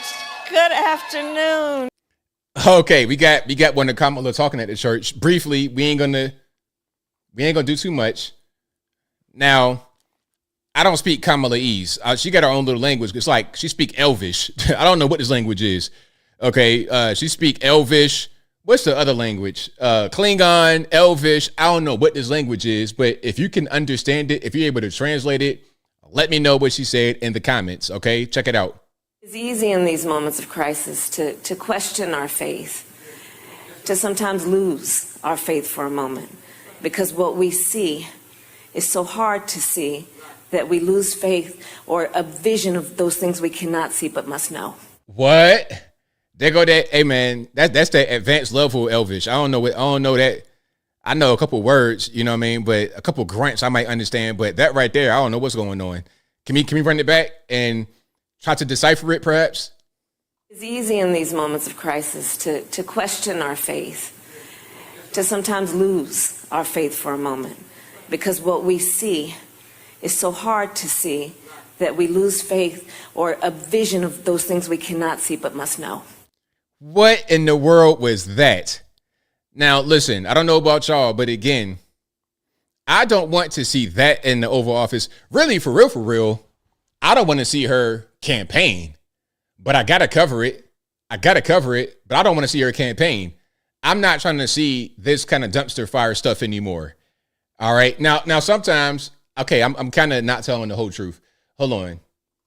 Because what we see is so hard to see that we lose faith. All right, no, I thought it was something else. But I do kind of like seeing dumpster fires sometimes. You ever see like a traffic accident? You kind of like linger a little bit, rubbernecking, trying to see what's going on. Everybody does that. That's why it'd be a traffic jam and no accident blocking the actual flow of traffic. The traffic jam is caused by people rubbernecking and looking over. Okay, you got a Toyota Corolla flipped over and then they outside on their phone yelling. You are looking at that. It's not an actual obstruction. So sometimes I enjoy, doing a little rubbernecking, but I wish I didn't have to. I wish the car was not wrecked and on the side of the road, but since it is, I'm gonna give it a gander. Let's go to the Kamala Bret Baier interview. When the kicker in football, they call a timeout right before he's going to kick the field goal. They're icing the kicker. So we were supposed to start at 5 p.m. This was the time they gave us. Originally, we were going to do 25 or 30 minutes. They came in and said, well, maybe 20. So it was already getting whittled down. And then the vice president showed up about 5:15. We were pushing the... There go that CP time. Come on, Kamala. We can't be doing that on the campaign trail. That ain't it, man. Envelope to be able to turn it around for the top of the 6 o'clock. I guess she wants to really be considered black by coming up late. Is that it? So that's how it started. And I could tell when we started talking that she was going to be tough to redirect without me trying to interrupt. I did this with President Obama. At one point, I just said, Mr. President, I know you like the filibuster. I just didn't even have the chance to sometimes redirect in those ways. I had a lot of other questions. When the kicker... All right, so there's more. Oh, there's a lot more. I'm going to just go scroll through this page right here because everything is right here.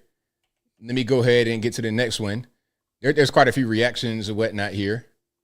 Jocelyn Nungari, Rachel Morin, Laken Riley, they are young women who were brutally assaulted and killed by some of the men who were released at the beginning of the administration, well before a negotiated bipartisan bill.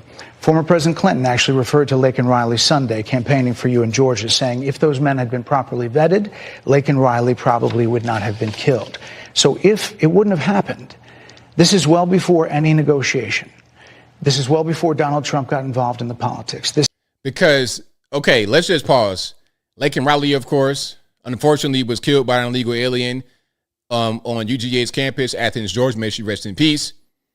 Now, Bill Clinton was in Georgia and said out of his own mouth that if that illegal alien had been properly vetted, meaning not let into the country while he was already a criminal beforehand, then maybe Laken Riley wouldn't have died. Actually, we know she wouldn't have died because he wouldn't have been here. Now, Kamala and her cronies want to blame Trump for the bill and all this dumb stuff. But before any kind of bill, before anything, the Biden-Harris administration opened the border up and allowed him to come in. So how are you going to try to blame Trump for a thing that you did, Kamala? Let's hear her response. This is a specific policy decision by your administration to release these men into the country. So what I'm saying to you, do you owe Bret, those families an apology?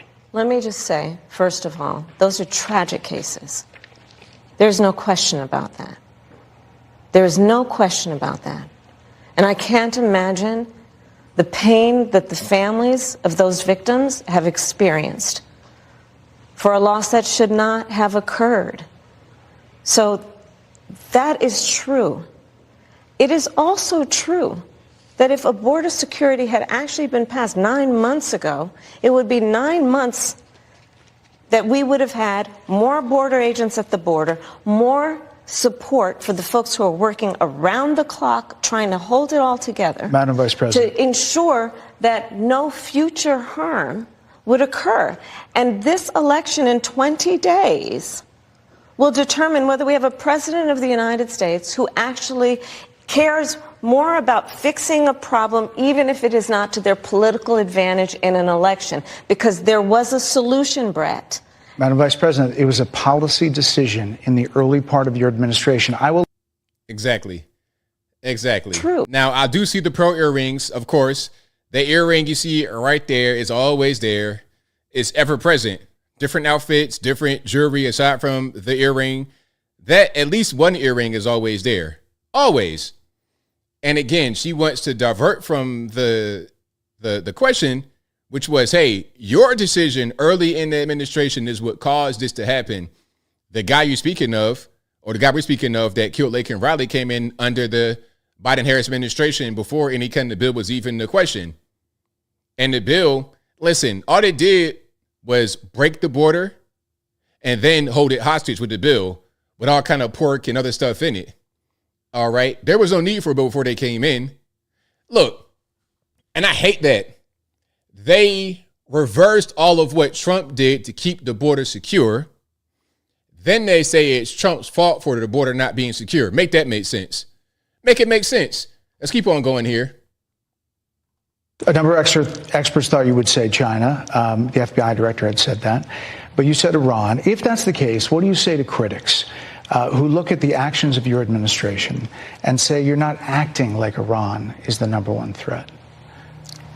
Well, I will tell you most recently, whether it was in April or in October, and then several hours on each occasion, that Iran posed a threat to Israel. I was there.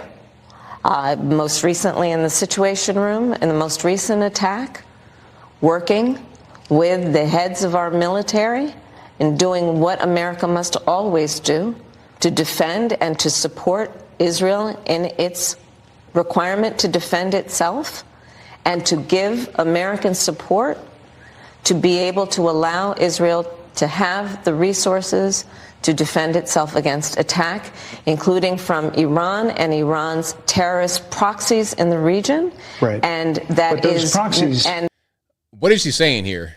Like, she's hard to follow. I don't know what it is. I don't understand. Like, I don't understand why it's difficult to follow what she's saying. She's just not speaking properly, or she's just saying words that don't really go together. When you're speaking or writing and you formulate a thought in your mind, it needs to be a clear thought, cohesive. You should communicate your thoughts quickly and easily without all the language around it. This is what you do when you're trying to like fluff up a research paper the night before it's due, and you're just using all kind of words thrown in there that aren't necessary for the paper to make sense, if that makes sense what I'm saying.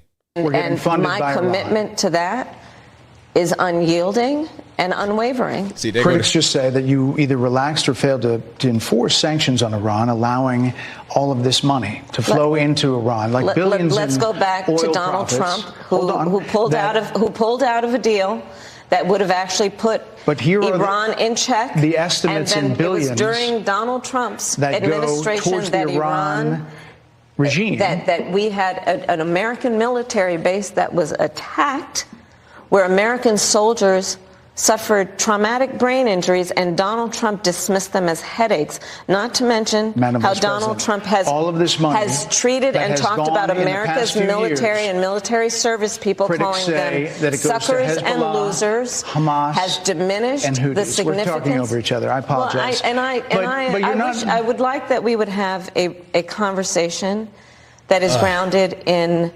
full assessment of the facts, which includes, I think this interview is supposed to be about the choices that your viewers should be presented about this election, and the contrast is important. Yes, ma'am. And on the subject of Iran, I am offering what should be an important contrast that is presented for folks to make a decision. I mean, come on, man. Like this, it's painful. It's painful to hear her. And I'm going to always make the comparison. For you young guys. For you young guys, I got to make the comparison again. Because this is what I'm hearing. Do you secrete a reading dysfunction? Do you have problems putting your words in a colostomy bag? That's why I've cremated this new program called Book on Phonics. I'll teach you how to testiculate my way. To computate how it works, I will intersex with a perverted deviant by using one of my own penile implants. Masticate the sentence. C dick, angina. All right. They doing too much. Like, this used to be on TV. This would never fly on TV now. This would never fly on TV now. Shout out Damon Wayans. Shout out David Allen Greer. Angina. You know what Johnny is, don't you? Yeah. You see, you're conjectulating your verbs and reaming your fibula. Impeach me. Dick, at last, you emasculated pacing. All right. You get the idea. So that's pretty much Kamala. I think Kamala was in the penitentiary with these guys, learning how to read for the first time at 35 years old. That's kind of what it sounds like to me. But hey, man, I don't know nothing. I'm just a guy in this house. But if you like what you're hearing so far, please give the video a thumbs up. Like the video, share the video, do all that good stuff. We got more from Kamala. Let's go back.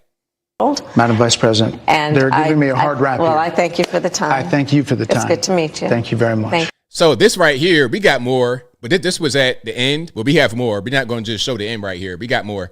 This is what Bret was saying at the beginning. Like, hey, she was late, and then they wrapped early, trying to cut down the time that she's got to be there because she didn't do well with these interviews that last beyond 10 minutes. I don't know how she was on Charlemagne for an hour and for an hour straight. I don't know how that happened. Let's keep on going here. You call Donald Trump, he's misguided. You say now He's he unstable. Is unstable. He is unstable, Brett. He's not well. You say he's mentally not stable. He's not stable. Let me ask you this. You told many interviewers that Joe Biden was on his game, that ran around circles on his staff. When did you first notice that President Biden's mental faculties appeared diminished? Joe Biden, I have watched from the Oval Office to the Situation Room, and he has the judgment and the experience to do exactly what he has done and make. But when did his mental faculties diminish? When did you see that? Because everybody sees it. You can't act like you didn't. We just saw him have to get walked to the podium by a lady that might be 60 years old herself. So when did his faculties diminish? When did you see that? Because obviously you are the nominee right now, although you shouldn't be. Nobody voted for you. Everybody voted for Joe Biden. But his faculties are so diminished they had to replace him with you in a completely undemocratic process. So let's please stop filibustering, Kamala, and get down to the nitty-gritty. Let's get down to meat and potatoes. Making very important decisions on behalf of the American people. There were no concerns raised? Brett, Joe Biden is not on the ballot. I understand. And Donald Trump But is, you talked about it. And Donald Trump After George Clooney said within a few minutes of talking to President Biden at a fundraiser that he thought this was not the same Joe Biden that we saw on the debate stage. Donald Trump is on the ballot. I understand. You met with him at least once a week for 3.5 years. You didn't have any concerns? I think the American people have a concern about Donald Trump, which is why the people who know him best, including leaders of our national security community, have all spoken out, even people who worked for him in the Oval Office. Yikes. Let's keep on walking. Keep on going. Why, if he's as bad as you say, that half of this country is now supporting this person who could be the 47th president of the United States? Why is that happening? This is an election for president of the United States. It's not supposed to be easy. That wasn't, he didn't ask you, why is it hard or why isn't it easy? The question was, you say this man's so bad. Orange man bad, right? That's your stance, right, Miss Harris? Orange man bad. If Orange man is so bad, then why does half of the country, and really more than that, in my opinion, why is he loved by so many millions of people? Why are his crowds packed to the top, packed beyond capacity, and no one comes to your rallies? Except for when it's a rapper or something like that that goes for free. Okay, you got Meg Thee Stallion, right? Meg Thee Stallion sells out arenas all over the country. You go to Atlanta, Georgia, the black mecca, the black party central of the whole world, not just the USA, but the whole world. You go to Atlanta, you got everybody. You got Africans, Caribbeans, Americans, South Americans, all kind of black folks right there. It's a college right there, GSU. You have a rally right in the college campus. All these 20-something-year-olds that come to see Meg Thee Stallion. That's the only reason why anybody comes to see you is because of some other stuff. Bon Iver, Make the Stallion, or whatever. Okay, who are you gonna bring? Tay-Tay? You gonna bring Taylor Swift? Shout out to the Taylor Hive or whatever it is. Why does everyone love Orange Man so much if he's so bad of a person? And your answer is, oh, it's not supposed to be easy. I'd have come too far. Shout out Hillary Clinton. I know, but it's not supposed to be. It is not supposed to be a cakewalk. So are they misguided? The 50%? Listen, are they stupid? What is God, it? I would never say that about the American people. And in fact, if you listen to Donald Trump, if you watch any of his rallies, he's the one who tends to demean and belittle and diminish the American people. He's the one who talks about an enemy within, an enemy within, talking about the American people, suggesting he would turn the American military on the American people. Why? Now, remember the whole Hillary Clinton thing? My friends, we have a march to finish. I will be reintroducing the Count Every Vote Act to ensure that every voter is given the opportunity to vote, that every vote is counted, and each voter is given the chance to verify his or her vote before it is cast and made permanent. We have to stay awake. We have a march to finish. On this Lord's Day, let us say with one voice the words of James Cleveland's great freedom hymn. I don't feel no ways tired. I come too far from where I started from. Nobody told me that the road would be easy. I don't believe he brought me this far to leave me. Now, in many ways, Hillary was the OG Kamala because you're hearing the accents, the black scent in the church environment. You seeing the pantsuits, all this kind of weird stuff. You got Mama's couch cover as Chairman Mao inspired pants, suit, jacket type situation. She's the OG Kamala. And Hillary, can I give Hillary a little bit of credit, a little teeny bit of credit? Hillary is a good politician. I don't like her policies, obviously. I would never in my life or the next life, if that's a real thing, I would never, ever, ever in any circumstance vote for Hillary Clinton. They could have a pistol to my forehead and say, hey, vote Hillary right now or I'm going to let it go. I'd be like, hey, man, do what you got to do. Do what you got to do, man. But I can respect her for being a good politician and knowing how to talk, at least. But Kamala has none of that. So I don't see how Kamala succeeds when Hillary Clinton could not. Trump already beat a better version of who Kamala wants to be. You understand? Let's keep on going. And let's go here. Frankly, exhausted of Bret. More than people 70% of people tell the country is on the wrong track. They say the country is on the wrong track. If it's on the wrong track, that track follows 3.5 years of you being vice president and President Biden being president. That is what they're saying, 79% of them. Why are they saying that? If you're turning the page, you've been in office for 3.5 years.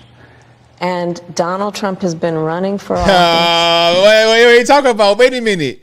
You're in office. If you want to turn things around, then why haven't you done it? And can we talk about something else just briefly? So, okay, 2008, we're leaving the Bush years, right? We have Obama, 2 terms, 08 to 12 and 12 to 16. 2 terms. From 16 to 20, we have Trump. From 20 to 24, we have Biden. So 3 of the past 4 presidents, or 3 of the past 4 terms have been Democrat.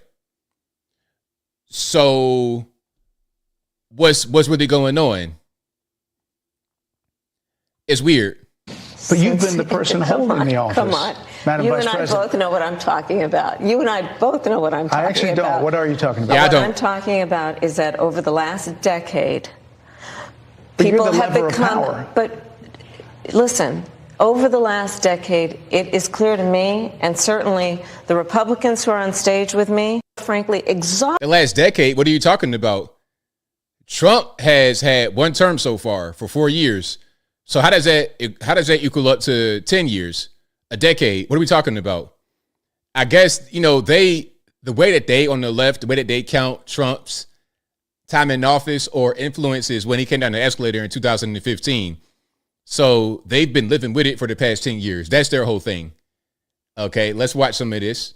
Talked about locking people up because they disagree with him. This is a democracy. And in a democracy, the president of the United States, in the United States of America, should be willing to be able to handle criticism without saying he'd lock people up for doing it. Now, Kamala Harris, hear me well. How are you going to sit there with a straight face? And furthermore, what's up with all these facial expressions? You got the craziest faces. I try not to give you I try not to pause on the bad frame, but there's not many good frames. You understand? There's not many good frames anyway. But how are you going to talk about a president using the DOJ to weaponizing the DOJ against somebody? You guys have done that. The whole lawfare thing. You guys did that against Trump. And don't act like you didn't. Some of these charges, the Stormy Daniels thing and the records at Mar-a-Lago. Okay, so Trump had records in the bathroom at Mar-a-Lago from the White House. But as a president, you have the power to be able to do that because you can declassify on your own without anybody else. You could just do that. Now, Biden had records the same as Trump had, but in a less secure place, right next to his garage. In his garage, right next to his Corvette. Was it a Corvette, Mustang, whatever it is? Right next to your old school vehicle, you get your documents right there. And Joe Biden had these papers since he was the vice president, maybe even the senator. And the vice president or senator does not have the ability to declassify documents the same way the president has. But there's been nothing. Oh, the whole, what was that? Bob Hur? Is that the guy's name? Bob Hur said that Joe's just an old man that forgets things, so it ain't no big deal. We're not going to prosecute. So if he's an old man that doesn't remember anything, then why is he in the White House? If he's not fit enough to understand what he's doing with these documents, then why is he fit to run the country? He's not. Let's continue. We got some more. It's interesting you said turn the page, Madam Vice President. You were asked on 2 different shows last week what, if anything, you would do differently than President Biden. Here's what you said. Would you have done something differently than President Biden during the past 4 years? There is not a thing that comes to mind in terms of, and I've been a part of most of the decisions that have had impact. Under a Harris administration, what would the major changes be and what would stay the same? Sure. Well, I'm obviously not Joe Biden. I know. And so that would be one change in terms of, but also I think it's important to say with, 28 days to go, I'm not Donald Trump. So you're not Joe Biden, you're not Donald Trump, but nothing comes to mind that you would do differently? Let me be very clear. My presidency will not be a continuation of Joe Biden's presidency. Okay, we got that. So you're not Joe Biden, you're not Donald Trump. So if you're not Joe Biden and your presidency will not be a continuation of the Biden administration, then what will you do differently?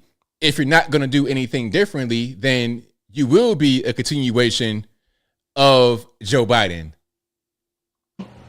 And like every new president that comes into office, I will bring my life experiences, my professional experiences, and fresh and new ideas. I represent a new generation of leadership. I, for example, am someone who has not spent the majority of my career in Washington, D.C. I invite ideas, whether it be from the Republicans who are supporting me, who were just on stage with me minutes ago, and the business sector, and others. Okay, so another word salad answer, because again, the question was, hey, what are you going to do differently? You want to clarify? Yeah, I'm going to clarify. I'm not him. It's not going to be the same. How many illegal immigrants would you estimate your administration has released into the country over the last 3.5 years? Well, I'm glad you raised the issue of immigration because I agree with you. It is a topic of discussion that people want to rightly have. And you know what I'm going to talk about. Yeah, but right do you, now, just a number. Do you think it's 1 million, 3 million? Brett, let's just get to the point.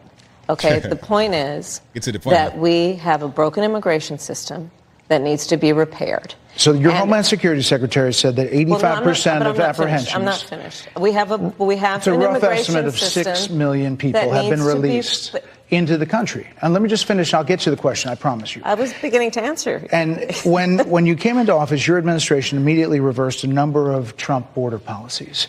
Most significantly, the policy that required illegal immigrants to be detained through deportation, either in the U.S. or in Mexico. And you switched that policy. They were released from custody awaiting trial. So instead, included in those were a large number of single men, adult men, who went on to commit heinous crimes. So, looking back, do you regret the decision to terminate Remain in Mexico at the beginning of your administration? At the beginning of our administration, within practically hours of taking the oath, the first bill that we offered Congress before. Do you regret the decision to eliminate Remain in Mexico when you came into office? It's a pretty straightforward question. Can you answer it, Ms. Harris, or nah? We worked on infrastructure before the Inflation Reduction Act, before the Chips and Science Act, before the bipartisan Safer Communities Act. The first bill, practically within hours of taking the oath, was a bill to fix our immigration system. Yes, ma'am. It was called the U.S. Citizenship Act of 2021. Exactly. It was essentially a pathway to citizenship for the finish? Yes, ma'am. May I finish responding, please? But you have to let me finish. You please. had the White House and the House and the Senate, and they didn't bring up that bill. I'm in the middle of responding to the point you're raising, and I'd like to finish. Yes, ma'am. We recognized from day one that, to the point of this being your first question, it is a priority for us as a nation and for the American people. And our focus has been on fixing a problem. And from day one, then, we have done a number of things. Yikes. Big yikes. We have more. Why do you think more people say they trust him on the economy than they trust you? I think that when you look at an analysis of our plans for what we would do as President of the United States, it has been clear to those who study. And that's not the question. It's like, this is very frustrating. You're being asked questions directly and you're just not answering it, or you're just trying to. What's going on is she has pre-planned responses to certain topics. So whenever the topic gets brought up, she'll just bring up the pre-planned response. But the response is not an answer. You see what I'm saying? I can ask you, let's say I ask you, hey, what time is it? Oh, well, you know that the first clock was manufactured in Germany and this year. Okay, that's great information. Fantastic. Cool. But I asked you, like, what time is it right now? Well, look, time is relative to how much energy we produce as a nation. So migrants are very impactful to our economy. But I didn't ask you all that. You're asking me things you think are related to my question, but you're not answering the actual question. Understand how economic policy works, that moving forward, because I do believe the American people are ready to turn the page on the divisiveness and the type of rhetoric that has come out of Donald Trump. People are ready to chart a new way forward, and they want a president who has a plan for the future and a plan that is sound and will strengthen our country. My plan for the economy does exactly that. Why do you think? The question was, again, I'm going to let him ask the question so you hear it again, because that was a whole long way to get to nowhere. Why do you think more people say they trust him on the economy than they trust you? Why do you think more people trust him versus you over the economy? Well, my plan is great if you study. What? Furthermore, can I add a little bit more into that? Trump actually has a track record of being the president and being in office, having a good economy. You don't. Actually, your track record as vice president is you produce a bad economy. So that goes back to the whole point about what are you going to do differently than Joe Biden? Because if we get more of the Biden administration policies, then it's going to be more of the same, more of the bad economy, high inflation, illegal aliens, crime, all that kind of stuff. What are you going to do differently than what you have done, which has not been helpful to Americans? All right, let's keep on going. So are you still in support of using taxpayer dollars to help prison inmates or detained illegal aliens to transition to another gender? I will follow the law, and it's a law that Donald Trump actually followed. You're probably familiar with, now it's a public report, that under Donald Trump's administration, these surgeries were available on a medical necessity basis to people in the federal prison system. And I think, frankly, that ad from the Trump campaign is a little bit of like throwing stones when you're living in a glass house. The Trump aides say that he never advocated for that prison policy and no gender transition surgeries you know what? You got to take responsible for what happened presidency. in your administration. Yeah, no. See, she don't, and something else I noticed, she don't listen. She don't listen at all, because he was just saying that Trump's administration, Trump's team does not advocate for that policy, and no surgeries of that type happened under his administration. And she's completely not listening and saying, oh, well, he should just recognize what happened under his administration. She just told you that there was none of that going on under Trump. It could be policy on the books, but it's not a thing that they actually did under Trump. But she's not listening because she has talking points in her head, and she wants to just go off of that. No surgeries happened in this presidency. It's in black and white. Would you still advocate for using taxpayer dollars for gender reassignment surgeries? I will follow the law, just as I think Donald Trump would say he did. You would have a say as president. Like I said, I think he spent $20 million on those ads, trying to create a sense of fear in the voters. Yeah, so that was really a mess. All right, how many more? I got a few more. But you frequently talked to the Border Patrol Union for support of that bipartisan bill, and they did. They supported it. But they also just endorsed Donald Trump and said, you've been, quote, a failure with border security. Why do you think they said that? I think they're frustrated, and I get it. They want support. They want support, and that's what that border security bill would have done. You know what? I want to never hear your voice again. I don't want to hear that no more. These guys down at the border, these men and women, they're working hard. They're working around the clock. I get it. But you frequently talk. Yeah, a mess. I have spent a significant part of my career going after people who present a threat to the safety of the American people and cross our border with the intent of doing us harm and cross our border illegally. And I will do that work as vice president. I take that work quite seriously. I have spent... Is that the whole transnational thing? At least she ain't say that she prosecuted transnational gangs or whatever again. The whole thing about, I grew up in a middle class environment. I will let one of the mothers talk about it. Take a listen. Because of the Biden-Harris administration open border policies catch and release, they were enrolled in the Alternatives to Detention program. This meant that they were released into the United States. It was not even a full 3 weeks later that they would take my daughter, Jocelyn Nungare's life. I believe the Biden-Harris administration open border policies are responsible for the death of my daughter. That's the early days. So do you owe them an apology is what I'm saying. I will tell you that I am so sorry for her loss. I am so sorry for her loss. Sincerely. But are you sorry because you just showing sympathy, or are you sorry because you did it? But let's talk about what is happening right now with an individual who does not want to participate in solutions. Oh, boy. Let's talk about that as well. Hey, my policy that I enacted at the beginning of my administration caused someone harm. But you know what we got to talk about right now? Hey, Orange Man bad. Don't worry about what I did. Don't worry about the mistakes that I made. Orange Man's bad. It's blame him. You said repeatedly that the border was secure. When in your mind did it start becoming a crisis? I think we've had a broken immigration system transcending, by the way, Donald Trump's administration. So are you trying to say that the border is not in crisis? Is that what we're trying to say right now? Hopefully not. Hopefully not. It was a direct question that didn't get answered again, which has become a pattern over the past few weeks here. But are you trying to say there's no actual border crisis? Please don't say that. Even before. Let's all be honest about that. I have no pride in saying that this is a perfect immigration system. I've been clear, I think we all are, that it needs to be fixed. You said repeatedly that the border was secure. Yeah, the border's not secure at all. Let's keep on rocking. There's a lot of people that look back at what you said in 2019 when you first ran for president.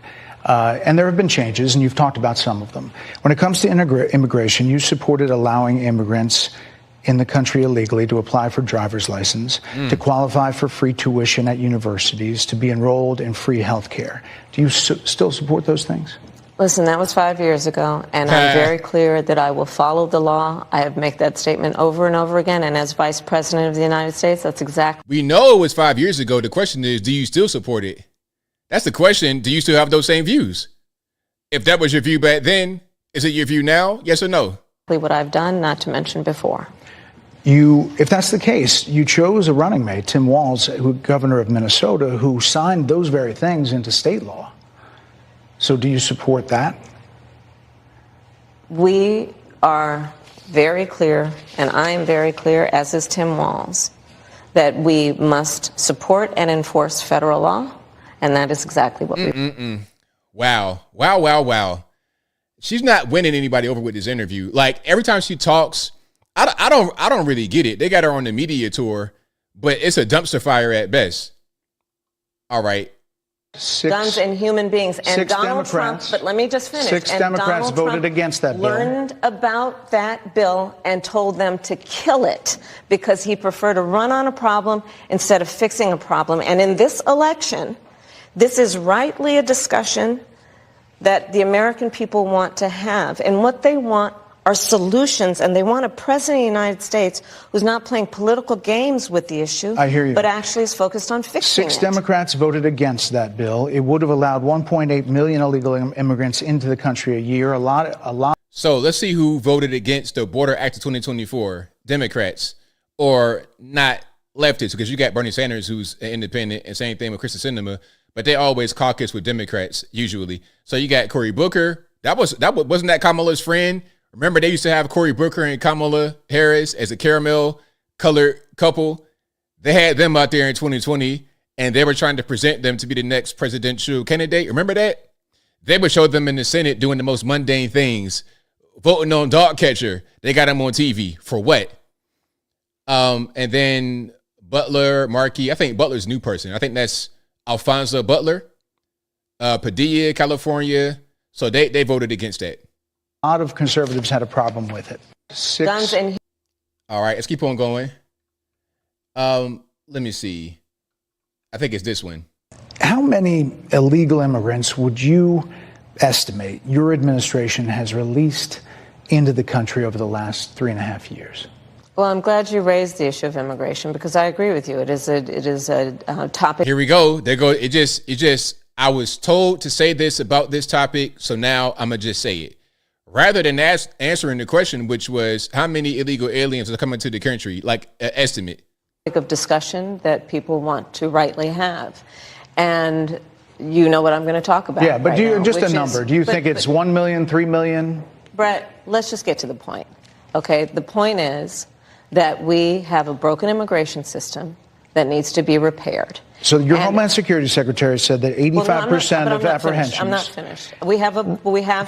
But you're not answering the question, though. So you can go ahead and be finished until you answer the question. How about that? Be done, be complete until you answer the question. A rough estimate of 6 million people have been released into the country. And let me just finish. I'll get to the question, I promise you. I was beginning to answer. And when you came into office, your administration immediately reversed a number of Trump border policies. Most significantly, the policy that required illegal immigrants to be detained through deportation, either in the U.S. or in Mexico. And you switched that policy. They were released from custody awaiting trial. So instead, included in those were a large number of single men, adult men, who went on to commit heinous crimes. So, looking back, do you regret the decision to terminate Remain in Mexico at the beginning of your administration? At the beginning of our administration, within practically hours of taking the oath, the first bill that we offered Congress, before we worked on infrastructure, before the inflation. It's the same old thing. I think I played that a little bit earlier, but it's the same old nonsense that nobody really wants to hear. All right, so that's that on that. So yeah, that was pretty much the interview with Bret Baier on Fox News. Now, did you guys watch it full? And if you didn't watch it full, you saw the clips just now. What's your opinion about the interview? Dumpster fire? Did she do a good job, bad job? I think we all know the answer to that. We all know the answer to that. But shout out to you guys. I appreciate y'all for being here. If you like what you're hearing so far, if you enjoyed the content tonight, please give the video a thumbs up. Like the video, share the video, do all that good stuff. That'll help me out tremendously. Alrighty, we have super chats on deck. The time done flew by. It's already 10:15. That's crazy. I feel like I just sat down right now. But we got super chats on deck. Then we're going to get to the calls. The number to call, 434-658-1220. Again, 434-658-1220. So how do y'all think she did? Good job, bad job, dumpster fire, train wreck, Hindenburg collapse. What was that? The space shuttle? What was it? The Odyssey? Like, what do you think about her performance? How do you think she did? Let me know in the comments. All right. Super chats on deck. Thank you to Garfofsky, who says Kamala Fox interview was hilarious. Laughing emoji. Thanks, ABL. Shout out to you. Thank you. Thank you to Apu Bakar Puff Daddy, who says FBI revised murder statistics for 2022. Yep, murder's up. I did see that. Okay, FBI. So I saw this on, what's this? In Wokeness. I'm going to try to find a legit source. Well, they're a legit source, but I wanted to find something that people can say, oh, okay, that's a real thing. All right, let me see if I can. Okay, we got Fox News, The Federalist. All right, I'm gonna show you guys this right quick.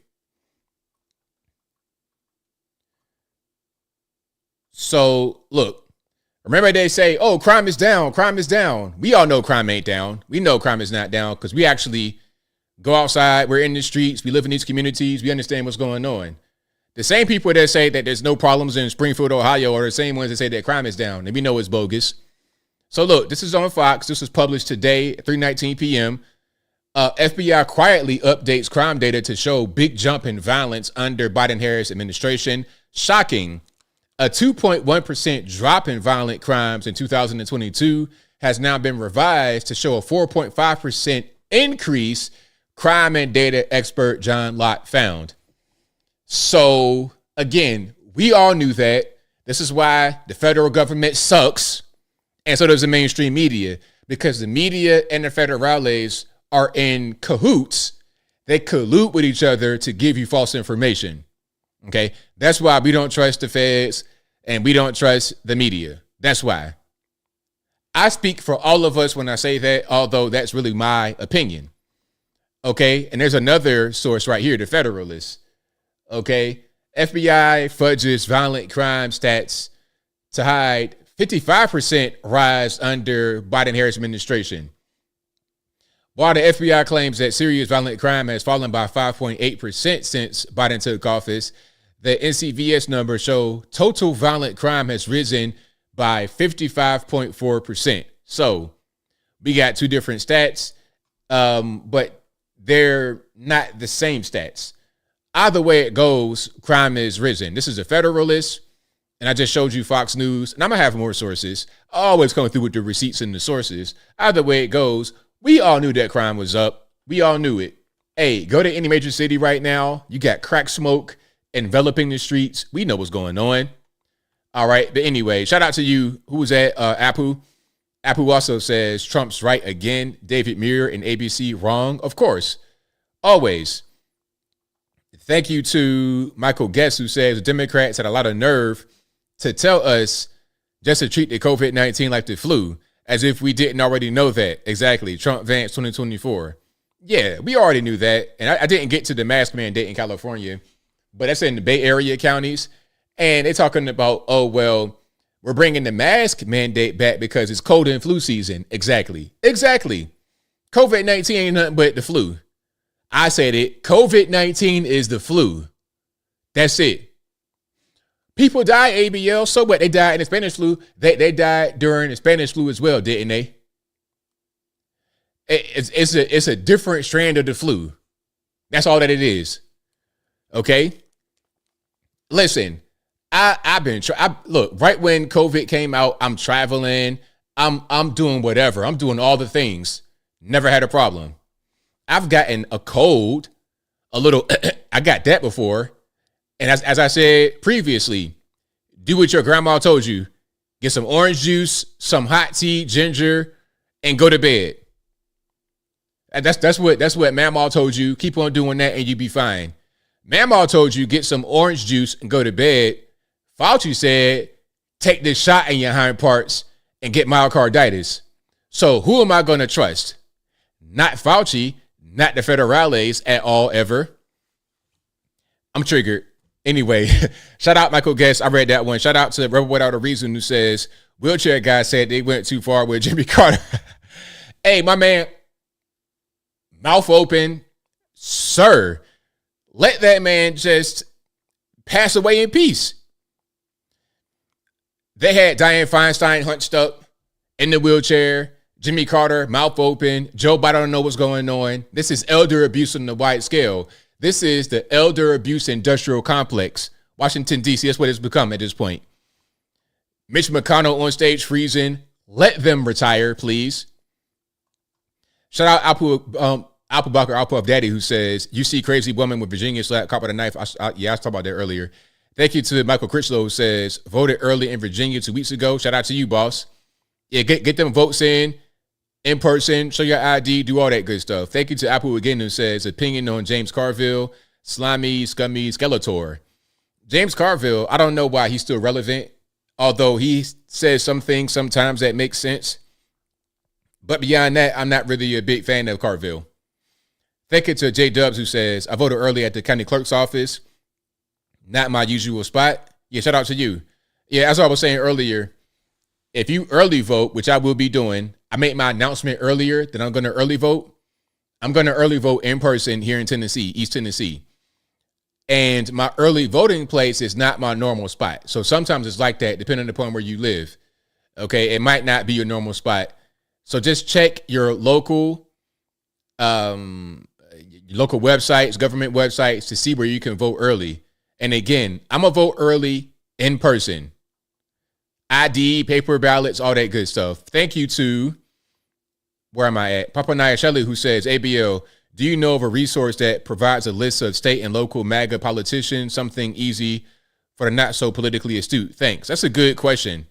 That's a really good question. I don't know of a list like that. If you guys know about a list that shows MAGA candidates, preferred candidates in an area, you'll let me know. But I don't know about that. That's a really good question. Thank you to Apple again, who says, opinion on Jon Stewart, talk smack, coward runs away. I've not seen Jon Stewart much recently. I mean, sometimes he kind of reminds me of Carville. I put Jon Stewart in the same category as a Carville. Maybe not Carville. I put Jon Stewart in the same category as Bill Maher. TV actors that realize that some things that they promote when it comes to leftism are ridiculous. The transgender issue, I don't think they like all that stuff. So they're kind of like normie leftists, in my opinion. The left on the federal level and the national level has gone so far that regular normie leftists are considered conservative. That's how crazy it's gotten. All right. Shout out to Laura Catherine, who says, I'm voting early in person tomorrow here in North Carolina. Shout out to you. Love to hear it. Love to hear it.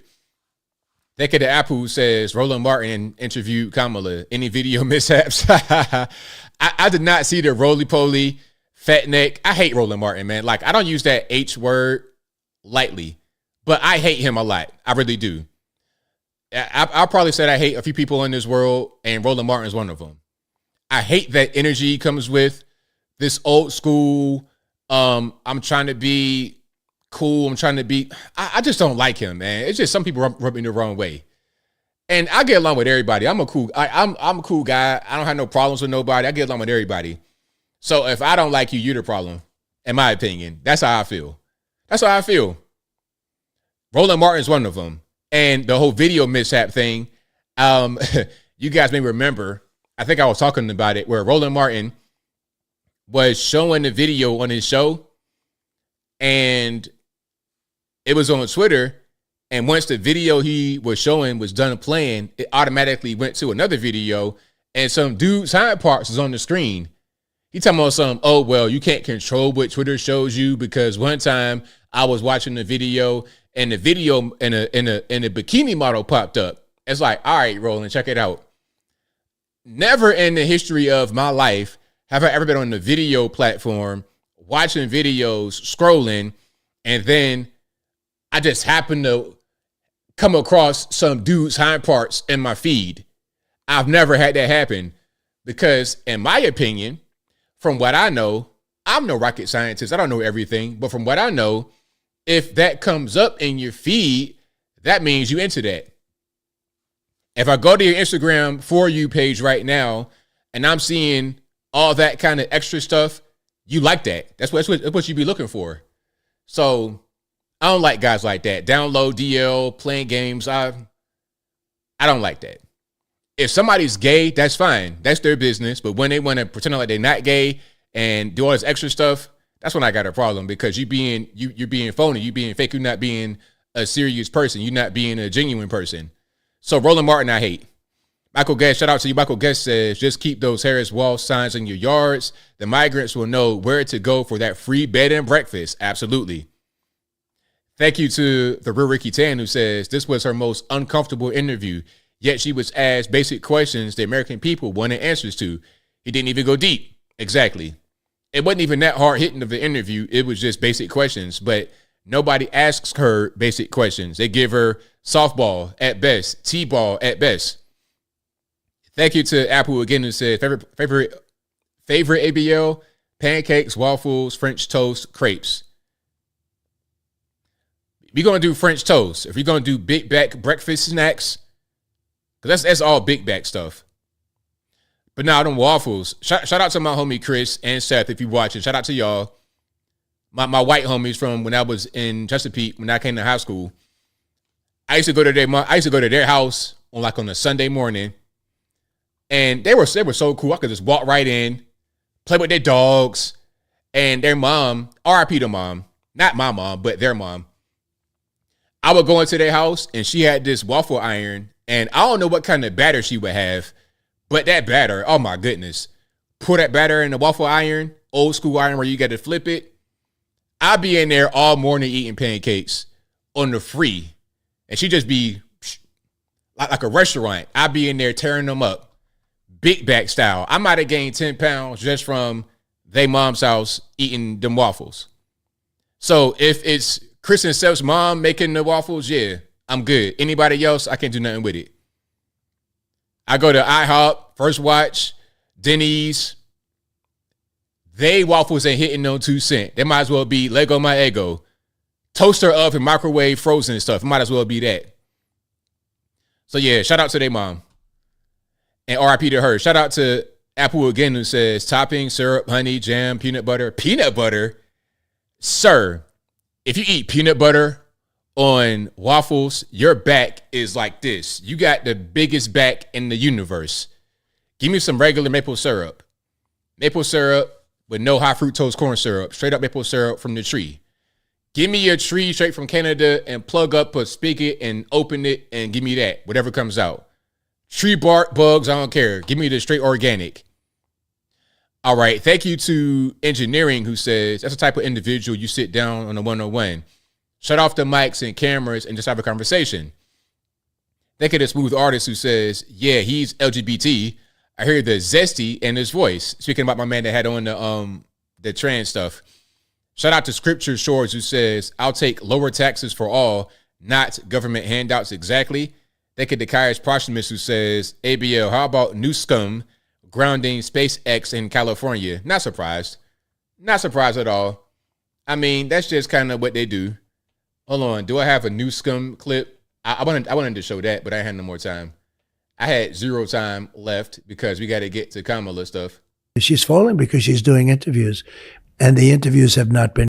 Hold on, that ain't it. That ain't the one I want. I want to show the Newsome one. How about this? Gavin Newsom, he's the governor of California. Newsom.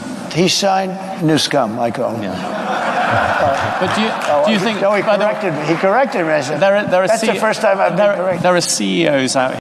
Yes, shout out to Gavin Newsom, as Trump calls him.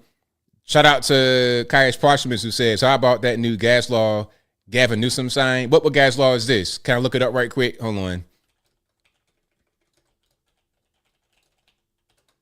I'm going to search gas law California Newsom, see what comes up. Governor Gavin Newsom just signed a bill that aims to reduce gas supply shortages and price hikes. We told you Friday when the state Senate passed a bill requiring refineries to keep a mandatory minimum amount of fuel in an effort to reduce supply shortages that would cause prices to go up. Local Assembly Republican leader James Gallagher calls the bill a publicity stunt, saying the regulations won't do anything to actually lower gas. I mean, he just does things. He's just trying. He's like an attention. He's like an Instagram model. That's pretty much Gavin Newsom. He's an Instagram model. I mean, y'all saw he had a photographer that cost $200,000 to go on the road with him. Did y'all see that? Hold on. Let me search new. I'm gonna search for real. Newsom photographer, $200K. Okay, and then Gateway Pundit. A photographer earns $200,000 annually from Gavin Newsom's office. This was published August 10th, 24. So he wants to be an Instagram model. He wants to be pretty and all this kind of stuff, right? That's pretty much Gavin Newsom. Let's keep on going. I'm getting triggered. Shout out to Blast Radius, who says, Kamala crashed out in that Fox News interview. She went and answered questions right from the start and just repeated talking points about Trump. LOL. Exactly. 100%. Thank you to Retired Aviator, who says, that's not respect, it's desperation. Thank you to Smooth Artist, who says, a vision we cannot see but must know. 2024, exactly. A vision we cannot see but must know. Thank you to Kelly Williams, who says, you missed the Shade Room interview. Oh, the Shade Room interview where she talks about the answers are in the stars, like some kind of Heaven's Gate weirdo. Exactly. Shout out to Scripture Shores for the emoji. Thank you to Mark810, who says, with the peace and clapping. Nah, we got the clapping, thumbs up and peace emojis. You rock. I'm glad you popped up on my feed. Totally enjoyed the time spent. Michigan is Trump country. Shout out to you, boss. I appreciate you for joining us. Thank you to Kaish Washington, who says, I hate to keep calling them aliens, but these aliens. Thank you to Michael Critchlow, who says, ABL also hates Mark Lamont Hill. I don't hate Mark Lamont Hill. I think Mark Lamont Hill is just soft and the weirdo. The whole thing with Candace Owens, where she asked him a basic question. What was it about? Can men have babies? He's like, well, maybe they can. I don't know. My man, this is something basic. If I was 5 years old and I told my mom, hey, mom, men can have babies, that would not fly. I would get corrected immediately, instantly, I would get corrected. But now we got fully grown men, 40 years old, with gray in their beard talking about, yeah, men can have babies. Please stop. Please pump the brakes. Please stop. Anyway, I'm beyond triggered. We got calls on deck. The number to call is 434-658-1220. Again, 434-658-1220. I know I'm real late getting the calls, but it's not my fault. Blame the white man as normal. And if Skype don't work, blame the white man as normal because it ain't my fault. But we got a whole lot going on. We have a whole lot happening. But the number to call again, 434-658-1220. The number will always be in the box. Also, right here in the ticker on the bottom of the screen, it'll pop up, 434-658-1220.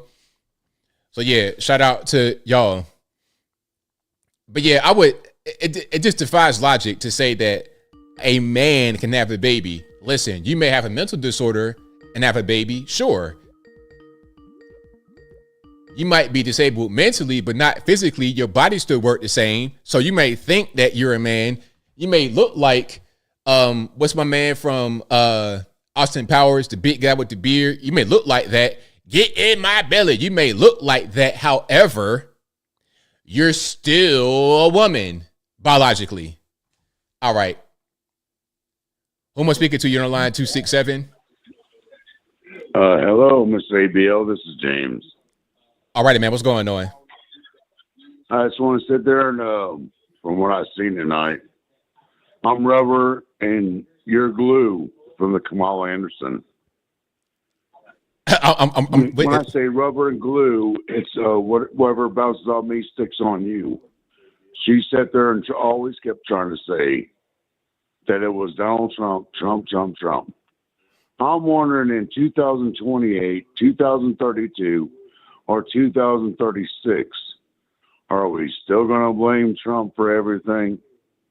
I call this political ricochet syndrome, PRS.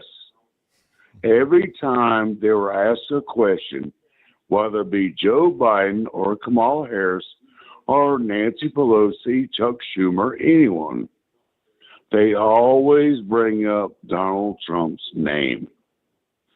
It's PRS, political ricochet syndrome. And this blows my mind. And I give 100% high five to Bret this evening on Fox News. Because I was about to say, I thought for sure it was going to be softball questions. Or T-ball, that you would call it. Mm-hmm. As you said earlier, I'm triggered tonight also. Absolutely. It kills me. If you sit there and look at it, when Donald J. Trump came into office, straight off the get-go, he went to work from day one. But Nancy Pelosi came in there as Speaker of the House after you-know-who left for family reasons is what his excuse was, but he's part of the Fox News network right now. I call him the Count. If anybody understands about cereal, you understand what I'm talking about. Count Chocula. So what I'm trying to say is that when Joe Biden came in, he didn't come in like Donald Trump did on an escalator. He was in a basement. He hid the whole time during the election season. Didn't get out and campaign, and they tried to say it was because of COVID. I don't care what anybody says. I call it the flu just like you do. Just a different strain. I didn't take the jab. That's my prerogative. Anybody else, I understand yours.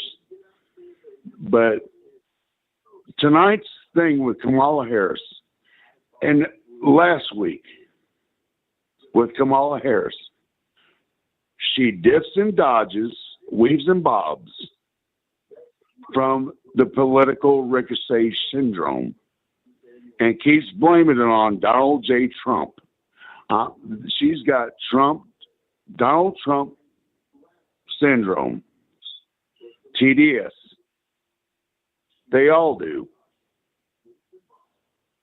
And it literally blows my mind that I wish a lot of people would understand this concept.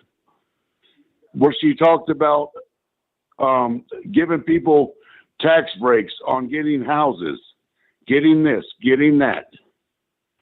She's not actually saying what she wants to say.